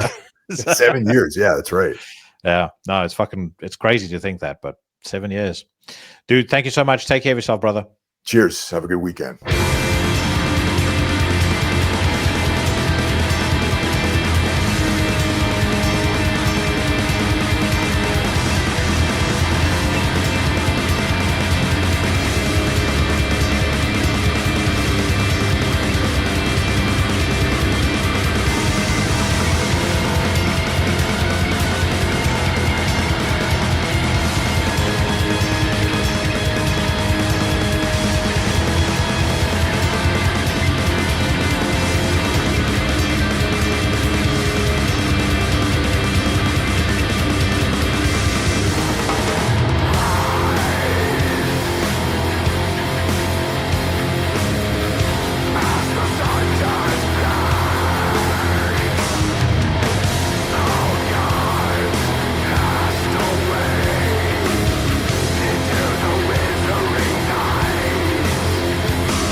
That was Last Days by Tombs, taken from their upcoming album Feral Darkness, due for release on October the 17th. Hope you guys enjoyed that. I've seen a number of reviews surfacing for this new Tombs album. Many reviews have been overwhelmingly positive. I'll give you a short synopsis of my thoughts. It easily makes a case for the best Tombs album in a glittering discography. So make sure that you check it out on the day of its release. If you head over to the Tombs Bandcamp and buy yourself any music, let Mike and the gang know that it was old Jackson at Into the Necrosphere who sent you. And if you're based out of Europe, then yeah, for sure, tell him that he needs to bring the band over here, particularly to the UK. I will also stand by what I said in the beginning of our podcast. If they do a Tombs Sings Sam Hain set, I don't give a fuck when it is, as long as it's not December when I'm in South Africa. I will fly over to New York to be there, so hopefully that becomes a reality at some point down the road. Massive thank you to Mike for his time, as always. He has a free pass to be on this show anytime he wants, and the next time that you hear him on Into the Necrosphere will be when we do our traditional Top 30 of 2025, Top 10 countdown. We always do the last in the 3-episode series, so he will be on for that. That will be coming your way early next year, because unlike the wimps and the fucking posers at Metal Hammer, Kerrang, Decibel, we don't release our top albums in the beginning of November or at the end of October. We wait until the very end of the year, and I'll tell you what, the end of the year is hotting up for great releases. I don't know whether bands are doing it on purpose just to spite those shitty publications, but a lot of bands announcing releases for the end of November, beginning of December. We're going to talk about some of those on the Weekly News Rant, but before we do, a quick public service announcement. If you are the fucking commie who goes by the handle Gorilla Mort on Reddit, then grab your wife's lover's hand and clutch tight your copy of Das Kapital, because this is my Weekly News Rant. Round them up for judgment. And hang them where the world can see. All right, friends, we kick off on metalstorm.net. As always, the finest metal news website in all the land. And first headline that is grabbing my attention: Ilderuni, Zurvan Ukraine song unveiled. It says here, Armenian black metal horde Ilderuni has debuted the third single, according to the copywriters here at metalstorm.net. It's called Zurvan Ukraine. It is taken from their upcoming studio album, Divinum Sanguinem. That is going to be released on November the 7th, 2025 via Black Lion Records. No idea what Ilderuni sounds like, so let's find out.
The first thing that you need to know about Ilda Rooney, if this is your first time discovering them, is that their logo was created by none other than Christoph Spagel, who also did the Into the Necrosphere logo.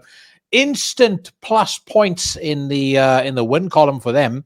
This is their second album. That album, of course, Divinum Sanguinem, or Sanguinem, or however the fuck it's pronounced. Their first album was called Beyond Unseen Gateways, and as I said, passed me by. This is the first time I'm hearing them, but I think this is pretty promising.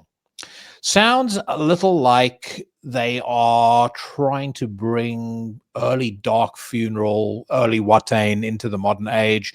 Not that those bands aren't modern, but you know what I mean. There's like a hint of some newer black metal bands influencing the sound as well. But overall, I think the production's pretty good. Performances are good.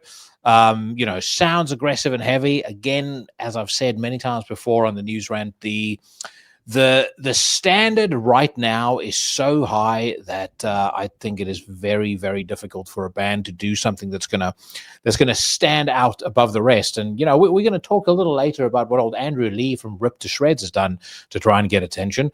There's also a couple of very fucking stupid things you can do to try and stand out from everybody else. But when it comes to pure music, I definitely can see these guys having an audience. So they're not going to get a top notch, but they will get a thumbs up. I don't mind this whatsoever. And once again, Black Lion Records, I think, doing some pretty interesting stuff with the bands that they're signing. I should also mention, actually, as we're talking about record labels, Apocalyptic Witchcraft Records, friends of Into the Necrosphere, basically since day one, have just announced that they have signed also friends of Into the Necrosphere, Gravier. So congratulations to Gravier, and congratulations to Apocalyptic Witchcraft on picking up yourself a hell of a band. Nathan Glover, of course, will be back on the podcast early next year. We will be doing part 1 of the top 30 of 2025 extravaganza. He always has some fucking great suggestions or great additions to the list.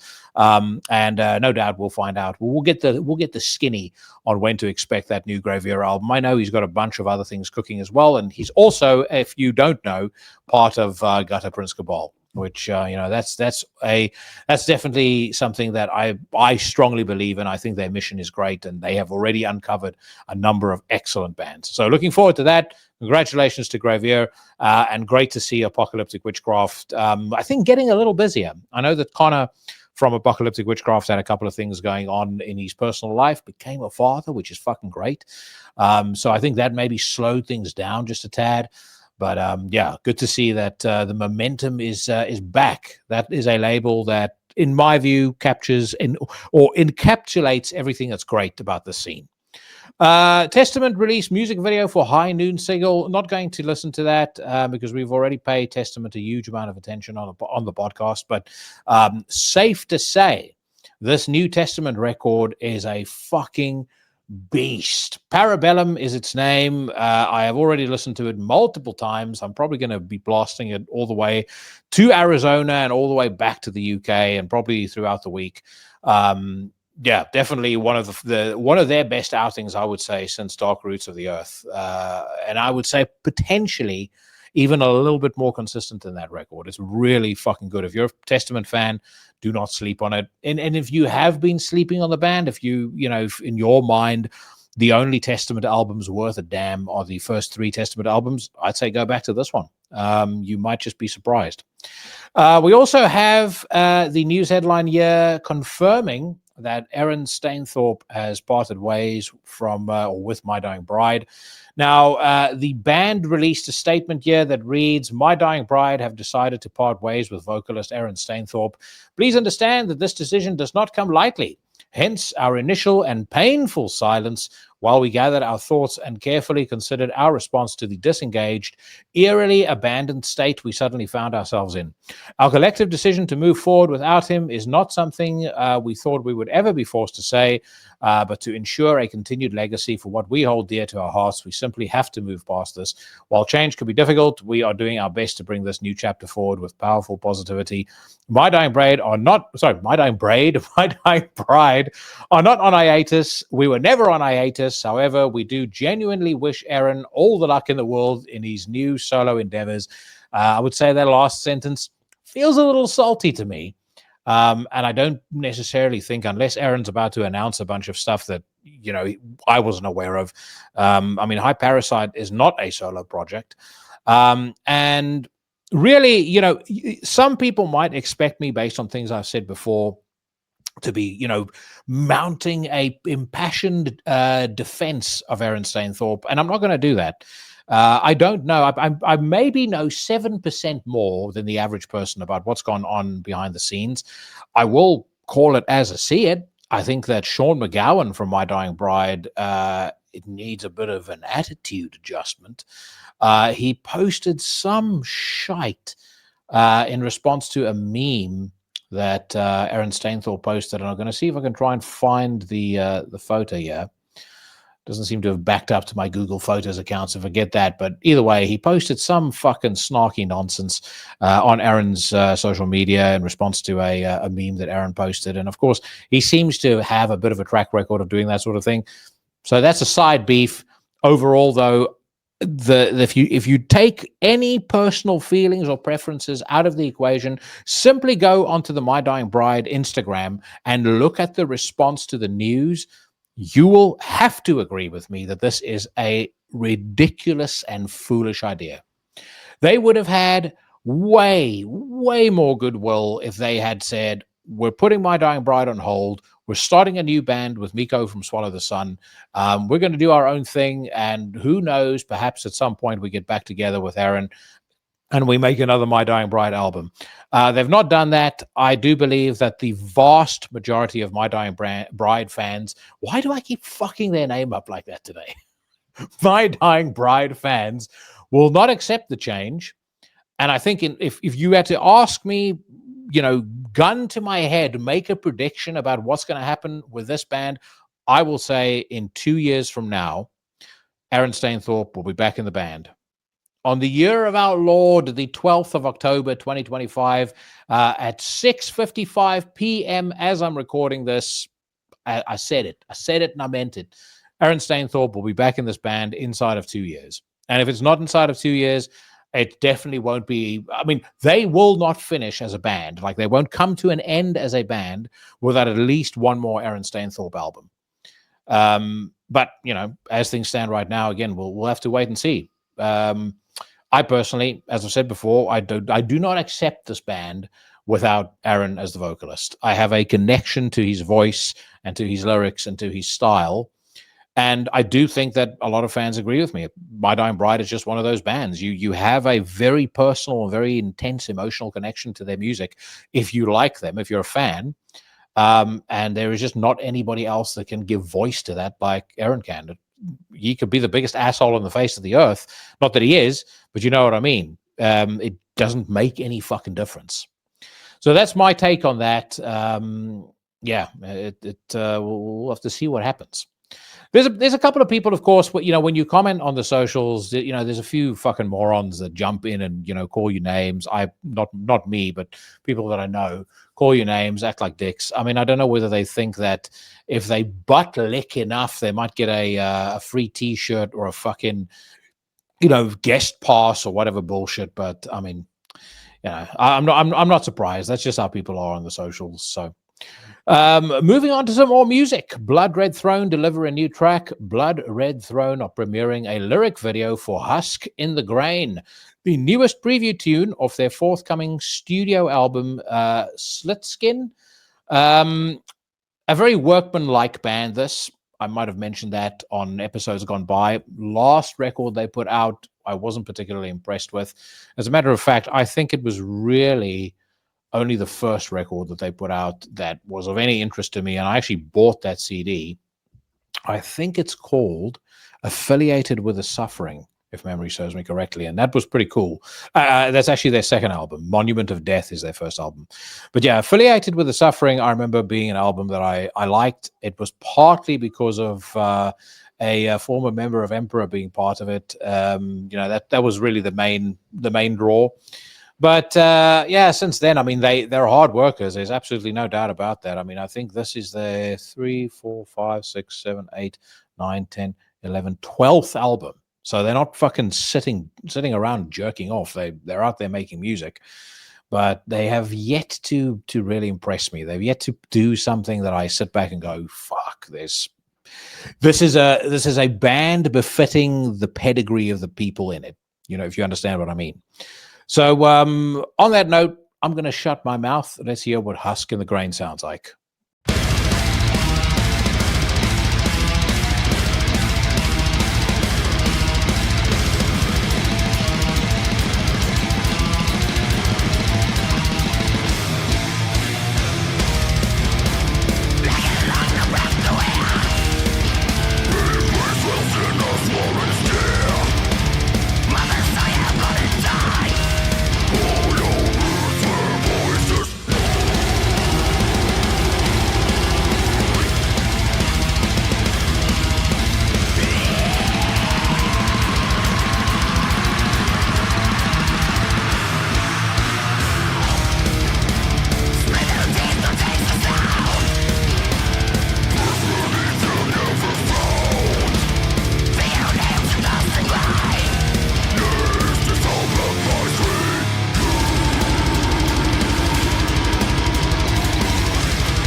I'm going to stop right there because it is pertinent to what I'm about to say.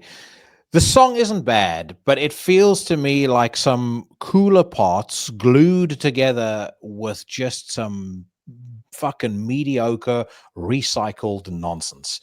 The opening riff, that, you know, the kind of scale-based riffing that I fucking can't stand. They start with that. Then the song actually starts to get pretty cool. You know, a little bit of melody added. You kind of betrays their Norwegian roots. And then we just go straight back to the boring scale-based shit. And it kind of seems to alternate like that back and forth. And as much as the overall experience, I think, is much more positive than anything I can recall of their previous album, Nonagon, which came out last year, or Imperial Congregation, which came out in 2021, which, by the way, and I say this because it just very well could be that this is not my taste and that a lot of people listening to the News Rant is going to love it. But Imperial Congregation got, great reviews. 95%, albeit off of one review on Metal Archives. But it just does nothing for me. I feel like this band should be a band that I like. It should be a band that excites me a whole lot more than they do. But I am just completely indifferent to them. That's a sad thing. Let's move on. Thron, the Hunter and the Prey single Unleashed. Now, I think that I listened to a Thron single about maybe 3 or 4 weeks ago. And frankly, I listen to so much music that unless it's something specific that I put on the list, on my Google Sheets list that I've mentioned previously, I don't really remember whether or not I thought this was great or whether I thought it was just mediocre. I do think from memory I recall this being good, like not totally blown away, but I recall there being a lot of promise in the song that I heard. It says here, 3 weeks prior to the release of their Vurias album, black metal unit Thron offer in listening another new track in preview entitled The Hunter and the Prey. Let's hear what this one sounds like.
God damn. Now that is fucking excellent.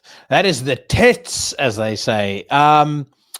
Great atmosphere, a huge sounding song. Like on these cans, there's just this massive sound stage, really, really powerful vocals, courtesy of Samka. I think it helps that the lyrics are actually pretty decent. You know, I feel like, at least in terms of construction and how they're put together, it's a cut above, you know, the standard I Love Satan kind of black metal stuff, which is not a bad thing, but you know what I mean. There's kind of a thoughtfulness that's gone into those lyrics, and the way that Samka is delivering that, real fucking ferocity, real punch, great riffing, great melodies, almost slightly catchy in a way, and then you got that fucking rumbling bass going on underneath. I love this. I absolutely love it. This gets top notch without a shadow of a doubt. They neglected to mention in that news piece that this is coming out on Listenable Records on Halloween, October 31st. So if you do want to mark that one down on your calendar, I know for damn sure this is going on the old Google Sheets list. This has all of a sudden, and I probably need to go back and try and at least find where that song was, but I don't think that previous single grabbed me quite as much. But suddenly, I am really, really excited about this record. So, yeah, well done, Thron. Phobocosm are a band that I know for an absolute fact I've had on the podcast before. I featured on the podcast. I think I might even have featured them on a Unsanctioned Filth segment, although I don't believe it was called Unsanctioned Filth at the time. But either way, I know actually the last time that I had, or maybe like 3 years ago, when there was a Blood Red Throne single, I remember talking about them. Regardless, they are fucking great. They have now returned with a new studio album entitled Gateway. That's coming out on November the 28th, 2025, past the cutoff of the Decibel top 40 of the year. It gets released by Dark Descent Records, coming out on CD, LP, and cassette. It was recorded, mixed, and mastered by the band's longtime collaborator, Javier Bertiem. Now, again, previously, the Phobocosm stuff I heard was fucking superb. Their previous records, magnificent. Super excited to hear what this sounds like. They've got a song here that we're going to listen to called Sempiternal Penance.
That is another top notch. If you compare Phobocosm to the Blood Red Throne song that we listened to a few minutes ago. I'm very sorry, but they're just not operating in the same park. It's not the same sport. It's not the same fucking. They shouldn't even be considered being, metaphorically speaking, on the same fucking planet.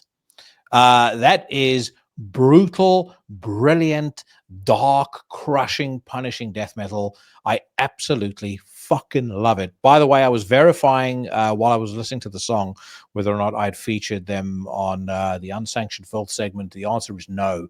I don't know why. I think I've gotten them confused with somebody else. But you should. Almost immediately after this episode of Into the Necrosphere, go to their Bandcamp and check out their 4 other records, or 3 other records prior to Gateway. Deprived, which came out in 2014, Bringer of Drought, which came out in 2016, Foreordained, which came out in 2023, and then this new one in 2025. That is seriously, seriously fucking good. Unquestionably as well, a contender for that top 30. If the rest of the album sounds like that, I would say we're talking top 15 at an absolute minimum. Those vocals, so fucking brutal, so aggressive, so pissed off, and just everything just hits you like this wall of sound. Yeah, I fucking love that. Love it. Death metal is in rude health when you hear that sort of thing. When you hear a band like Phobocosm, it just absolutely confirms it. All right, my friends, as you know, once a week, I don't take out the trash, I bring in the trash, and then I dunk its head down the toilet. That's right, it's the Swirly of the Week.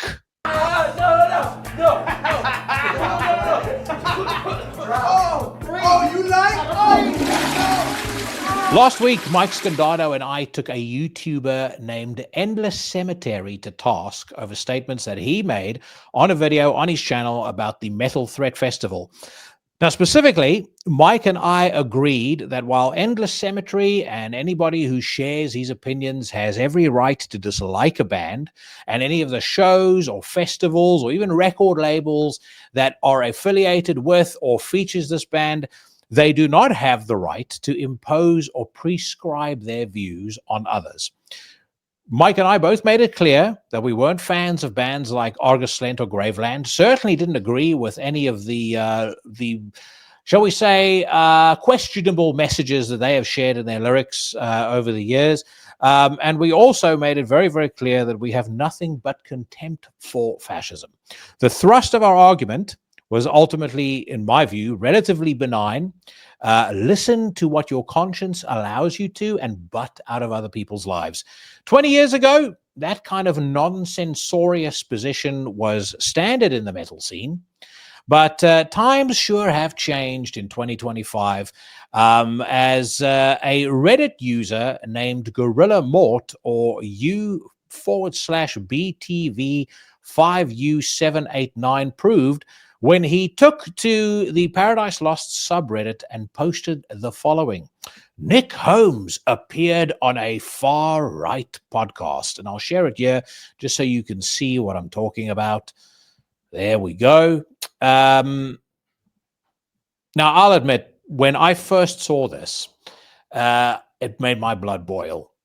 Included in the text, of course, was a link to last week's Swirly, the one in reference about Endless Cemetery, and an accusation that I, through leveling any kind of criticism at Endless Cemetery, had whitewashed a festival featuring, quote-unquote, NSBM and Rock Against Communism bands. Now, I wasn't pissed off because he had accused me of being far-right. I've done, including this episode, 293 episodes of Into the Necrosphere, and if you went back and you listened to every single one of them from start to finish, it would literally be impossible for anyone other than some fucking fanatic who believes that if you're slightly to the right of Stalin, you're automatically Hitler's best mate. Anyone other than that would not be able to find any far-right talking points on this podcast because there aren't any. It's true that I've spoken about politics on the show before. I've not held back in sharing my views, but I would like to think that I've always tried to take a balanced approach. I've always tried to hear the other side out. And I mean, certainly in terms of, really spicy episodes, maybe there's 10, 12. I don't think there's any more than that. I mean, there's the Katia Rosari episodes. Anytime Cheyenne is on, tends to get a little spicy. Alan from Primordial, Brock from Panzerfaust, and that is basically it. So there aren't very many episodes over the course of nearly 300 where politics has even come up as a topic. And the reason for that is that Into the Necrosphere is an extreme metal podcast. It is dedicated to the bands I love, the music I love, and just the scene, the elements of the scene or the part of the scene that I want to uplift. I'm proud of what I created with the show, and this show is never going to turn into anything other than what I first envisioned when I did episode 1.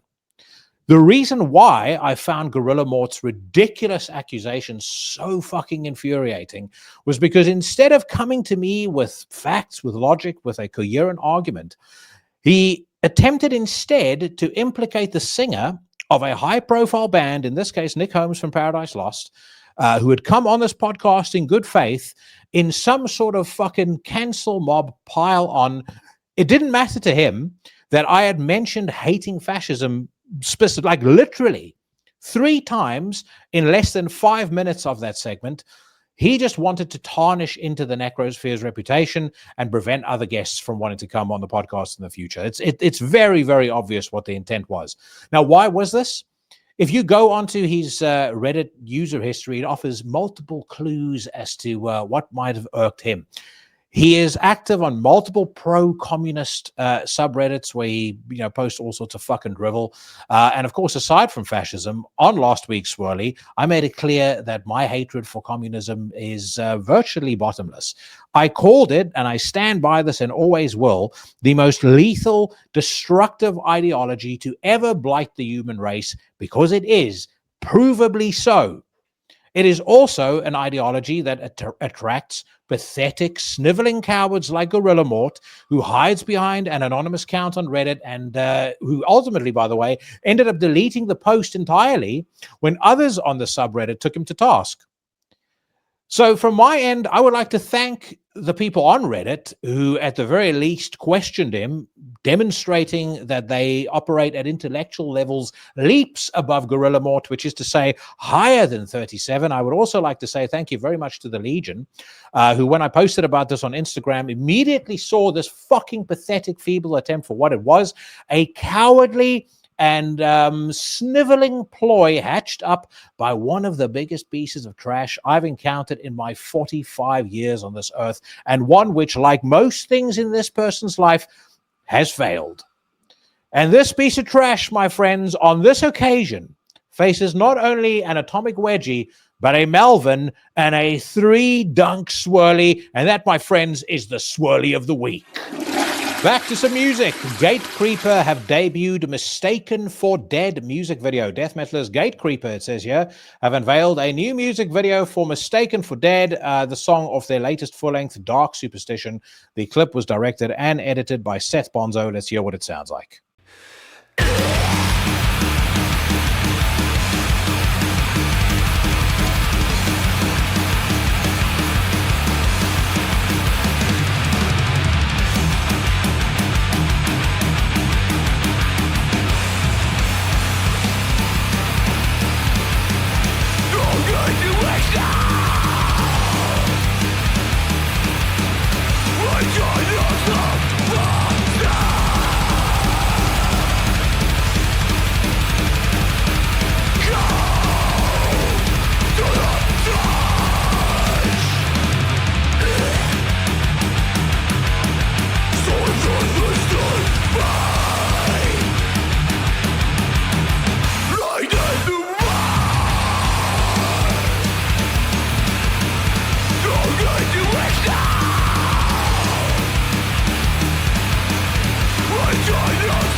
When it comes to dismember worship, I don't think there's anybody better than Gatecreeper. This is exactly what I want from a Gatecreeper song. Short, sharp, to the point, super catchy. Catchier than a fucking case of crabs.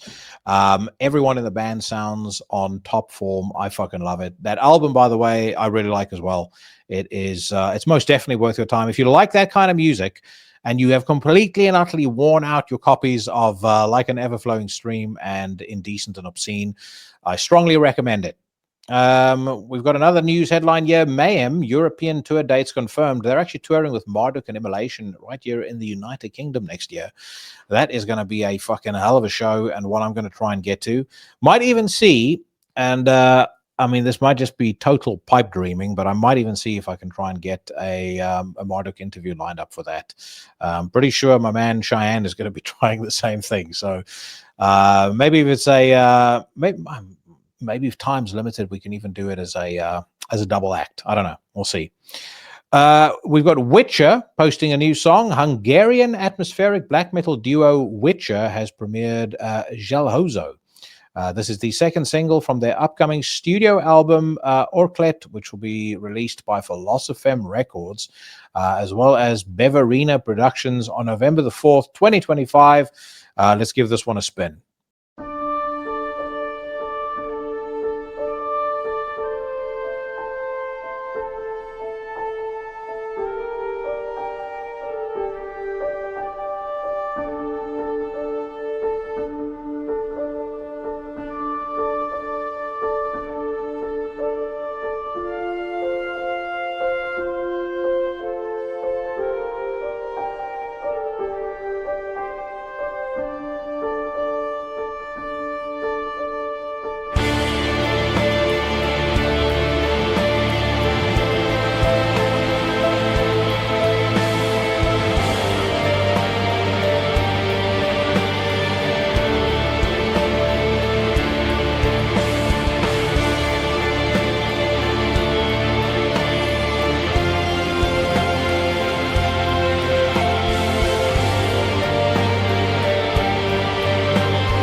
If you hate queuing as much as I do, you might be able to relate to this. This to me feels like queuing at the fucking at the customs at the airport. It is that boring.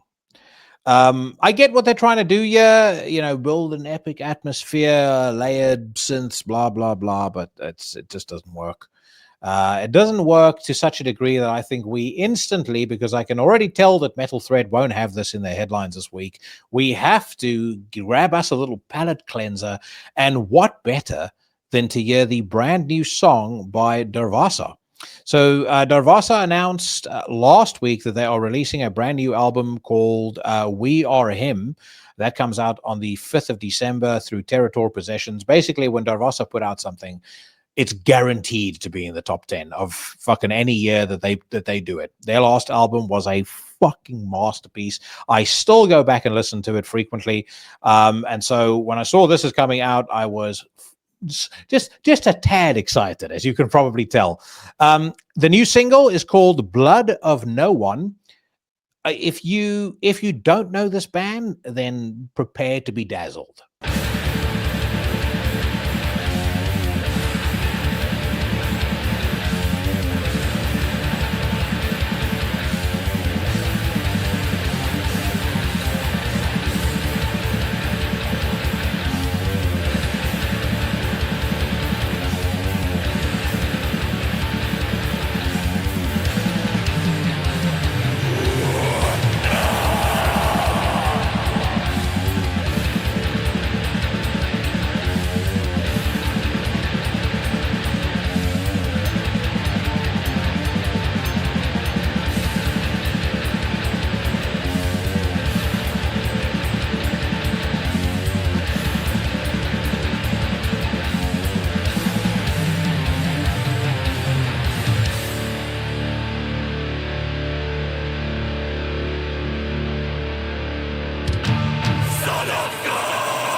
Masterpiece.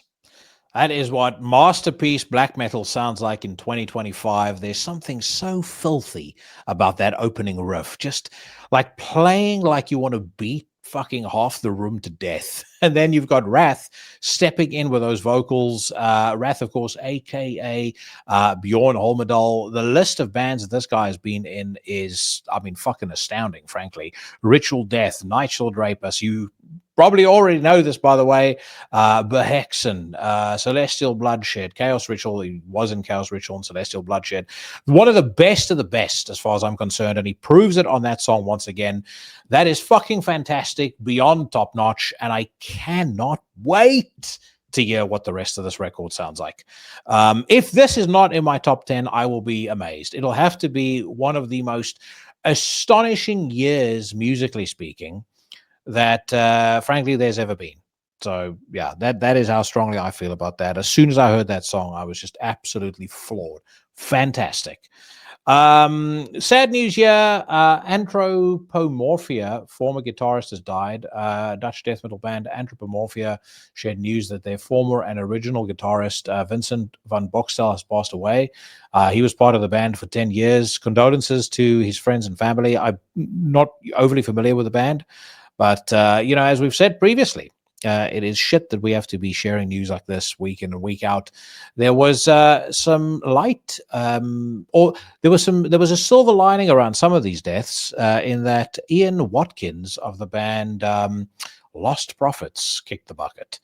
Ian Watkins, of course, was a pedophile scumbag, and in my view, the taxpayers' money should not have been spent on putting him up in prison. They should have tied him. They should have chained him, I should say. Sorry, not changed him, chained him to two Kawasaki's right outside the courthouse, moving in opposite directions. The guy is complete trash, I would say, in like the metal adjacent scene, because I don't consider Lost Prophets to be metal, but in like the metal adjacent or even rock music scene, you can forget about anyone who has ever had scandal follow them. This guy is the worst of the worst by far, complete and utter fucking scum, and the world is better off without him.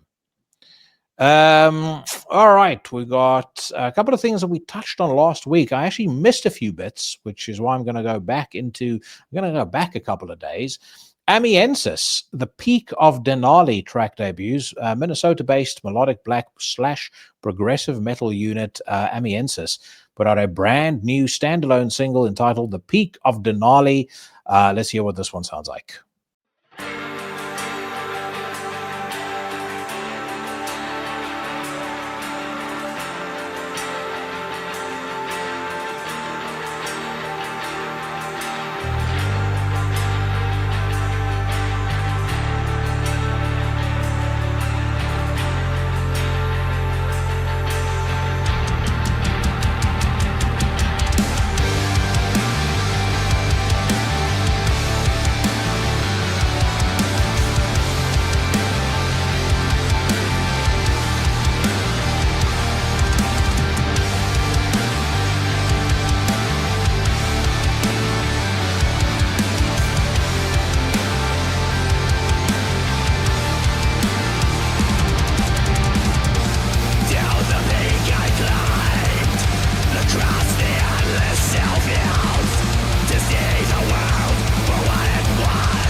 Let's be fair to Amiensis. After Darvaza, most bands were going to sound hella lame by comparison. I wouldn't go as far as to say that Amiensis sounds hella lame, but around about the 1 minute 17 mark, when that god-awful auto-tune singing kicks in, that's when the song loses me. Before that, actually not too bad. And James Benson, their vocalist, he actually has a true feather in his cap in that he was my guest on episode 12 of Into the Necrosphere. That was principally to discuss his black metal project, Not, which I do think is really, really good. He put out a full-length back in 2019 called The Great Furnace, another one called Ruinous Divinity in 2024, but I don't think that I really paid much attention to that. If I did, it might not have grabbed me to quite the same extent as the very first EP and that first album. But yeah, this, I can see people that might like it, but I'm not one of those people. In this style of black metal, to give it its due, it's better than some stuff I've heard. Let's just put it that way. But it's not. I mean, it's definitely not going to be something that I'm gonna spend my days counting down to. That's for goddamn sure. So, and I would like to issue a public call for James to create another Not full length, because I always thought that band had a ton of potential. Speaking of someone with a ton of potential, Andrew Lee from Ripped to Shreds is in the news this week. Many of you, I think, not incorrectly, wondered whether or not he would be the victim of this week's Swirly. Of course, the Swirly was a much more personal one, a much more personal offering this week. And in fairness, Wyatt Metal, he did a fantastic takedown of Andrew Lee, and he's several minutes long ramble about the terrors of metal and white supremacy.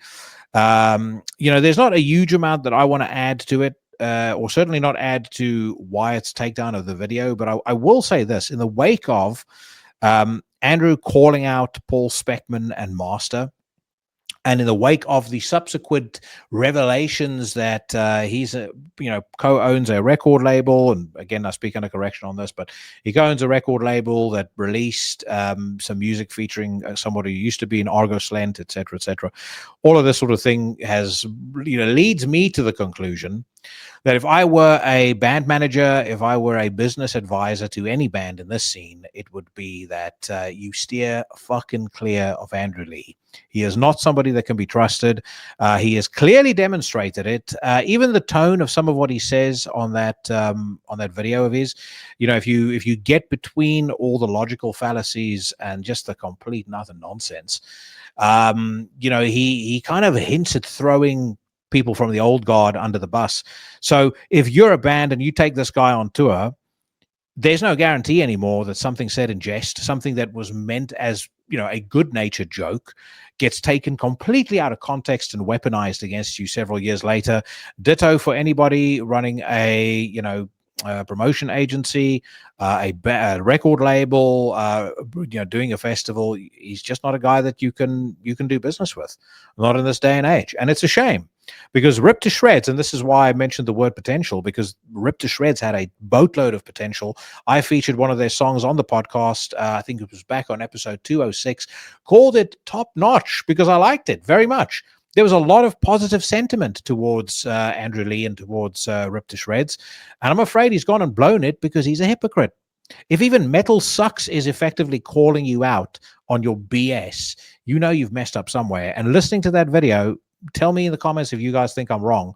But I couldn't help but feel like there was something disingenuous going on. He doesn't sound like a stupid man. He sounds like he knows what he's doing. I felt like there was an ill-conceived plan here to clout chase, elevate the band's profile. And of course, he knew that, a lot of the fucking online trash publications would instantly embrace every single thing that he had to say without questioning it. Sadly, I suspect that band is going to be iced out. They will end up having to do a bunch of stuff, or certainly they'll kind of, be part of the same scene that, I don't even know the bands. Like the bands don't immediately come to mind. The agriculture scene, let's put it that way. Maybe agriculture, Deaf Heaven, that sort of stuff. And then one day he'll do another video and he'll say, I put out that video and I was immediately frozen out of loads of festivals and loads of opportunities were taken away from me. And this proves what I said. No, it doesn't prove what you said. It just proves that you behaved like an entitled asshole and a dickhead, and worst of all, a hypocrite. And I don't really think that the scene forgives that. I also don't think, as I've said before, I come from a country where white supremacy was ingrained in the fucking law book, so I can sniff it out when it's there. To say that metal in 2025 upholds white supremacy is the most ridiculous shit I have ever heard of in my entire life. This is a super accepting scene. It is a scene that really doesn't matter. Well, it really doesn't care in the main where you're from, what your background, what your heritage, what your culture. Everybody gets along in the main. Frankly, everyone that I know who went to Metal Threat said there were loads of people from all over the world, from every creed and every religion. Maybe not every religion, but every creed was there, and they all seemed to be having a good time. That was my experience at that Destroyer 666 show as well. I said it. I mentioned it many times before. Held under the cover of night at a gay club in London. And everyone, including the bar staff and everyone else there, seemed to be having a fucking blast. So, I just fundamentally disagree with it. I also, by the way, fundamentally disagree with somebody that takes offense at somebody telling him that because he's Chinese, he should be good at math. But just minutes before, in that same video, he talks about how white flight was taking place in Chinese communities because the Chinese kids were outperforming white kids at school academically. You can't have it both ways. And Jesus Christ, imagine how fucking great it would be if the only stereotype that you have thrown your way is that you are, because you're from a certain place, you should be good at math. I can tell you right now, you hear way worse hurled at us South Africans, and you don't hear me fucking crying about it. And likewise, I get asked all the goddamn time where I was born, and I never once say to the person, how dare you? How dare you ask me that question? I tell them it's a total shithole that I was born in called Bloemfontein, and the only claim to fame of that place is that J.R. Tolkien's family stayed there until he was 2, and then they fucked off. So, Anyway, that's all that I had to add on the Andrew Lee saga. Like I said, it's a real shame because I really liked Rip to Shreds, but he just doesn't seem like the sort of dude that is he's not safe to do business with. All right. Music, and then I think we're just about at time. Forbidden have released a brand new single. Veteran Bay Area thrashers Forbidden have debuted a brand new single / video called Mutually Assured Dysfunction. It was recorded and mixed by Zach Oren at Sharkbite Studios. Let's give this one a listen.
So to me, I think that's probably the best of all the new Forbidden tracks that I've heard so far. It is still obvious to me that Norman Skinner is absolutely no replacement for Russ Anderson on vocals. But overall, I think that song fucking rips. Definitely better than Divided by Zero, which was the previous single. I was about to say, all the songs, I could swear I've heard more than one Forbidden song, but clearly I haven't. One song previously, Mutually Assured Destruction, tops Divided by Zero. Nice riff, pretty heavy. Chris Kontos sounds fucking sick on the drums. I think overall this comes away with a thumbs up. No question. I think it deserves a thumbs up. It is not the New Testament because, I mean, when it comes to the elite tier of thrash in 2025, I've said it before, but name me one band that has done anything in the last 25 years that comes within that's worthy of tying Chuck Billy's shoes. And you can go down the list: Slayer, Megadeth, Metallica, Anthrax, fucking all of them. Not one comes close to Testament, and this new album just proves it. I think Forbidden is, again, they're not going to be quite at that level, but when they do eventually put out a full-length record, I'm based on this single, I'm starting to look forward to a little bit more than maybe I was before. Okay, we're going to wrap up with one last song. I did say that I wanted to go on to No Clean Singing. We're going to do just that. And why, you ask? Well, because I discovered something I think is pretty fucking excellent on here that I wanted to share with you. A Lithuanian black metal band called Luktus are going to be releasing their 5th album, Tamso Sieva, or Viesa. I know I probably mispronounced that. Just look for Luktus, Luctus. They're putting out this record via Inferna Profundus Records. I think it comes out in about a week from now. Actually, sorry, correct that. October 13th. So actually comes out by the time that this episode is dropped, you'll have heard it. I heard the track that they shared on No Clean Singing, and it absolutely blew me away, which is why I wanted to share it with all of you. It's called Chiaroscuro, and I'll give you about 60 seconds worth just to whet the appetite a little.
Pretty goddamn fantastic, I think. And again, I suspect strongly that this is going to feature on the old top 30 of 2025. Really fucking cool. Cannot wait to hear the whole thing. I hope you guys like that as well. Just wanted to make sure you guys got a little taste of it before we wrap up for this week. And that is just about all the time that we have for this week, my friends. Unless your name is Gorilla Mort, I would like to say thank you very much for checking out the podcast. I hope you guys enjoyed it. Massive thank you to Mike Hill. And as always, I mean, fantastic having him on the podcast. Tombs is a band I've always loved. Love the work that Mike does. He's a proud member of the Horseman of the podcasting apocalypse, and he always has an open invite to come on the show anytime he wants. Make sure that you check out Feral Darkness when it drops. Make sure that you check out all the bands that I featured on the podcast. I'm going to close out with the song I've actually been listening to most this whole year. I discovered an app that lets you dig into your Spotify stats, so you don't have to wait for the end of the year lists. And turns out that I have been listening to this song more than any other in 2025. It is Let the Horror and Chaos Come by Behexen off their masterpiece, My Soul for His Glory. If you haven't listened to it yet, you do not know what you're missing. Like I said, we'll finish off with that track, but I do want to say to every single member of the Legion, whatever it is that you are doing and wherever it is that you are, my friends, stay safe, stay healthy, and I will see you bad motherfuckers next week. Day to be confirmed. I will post it on Instagram. You will see me. That is for goddamn sure.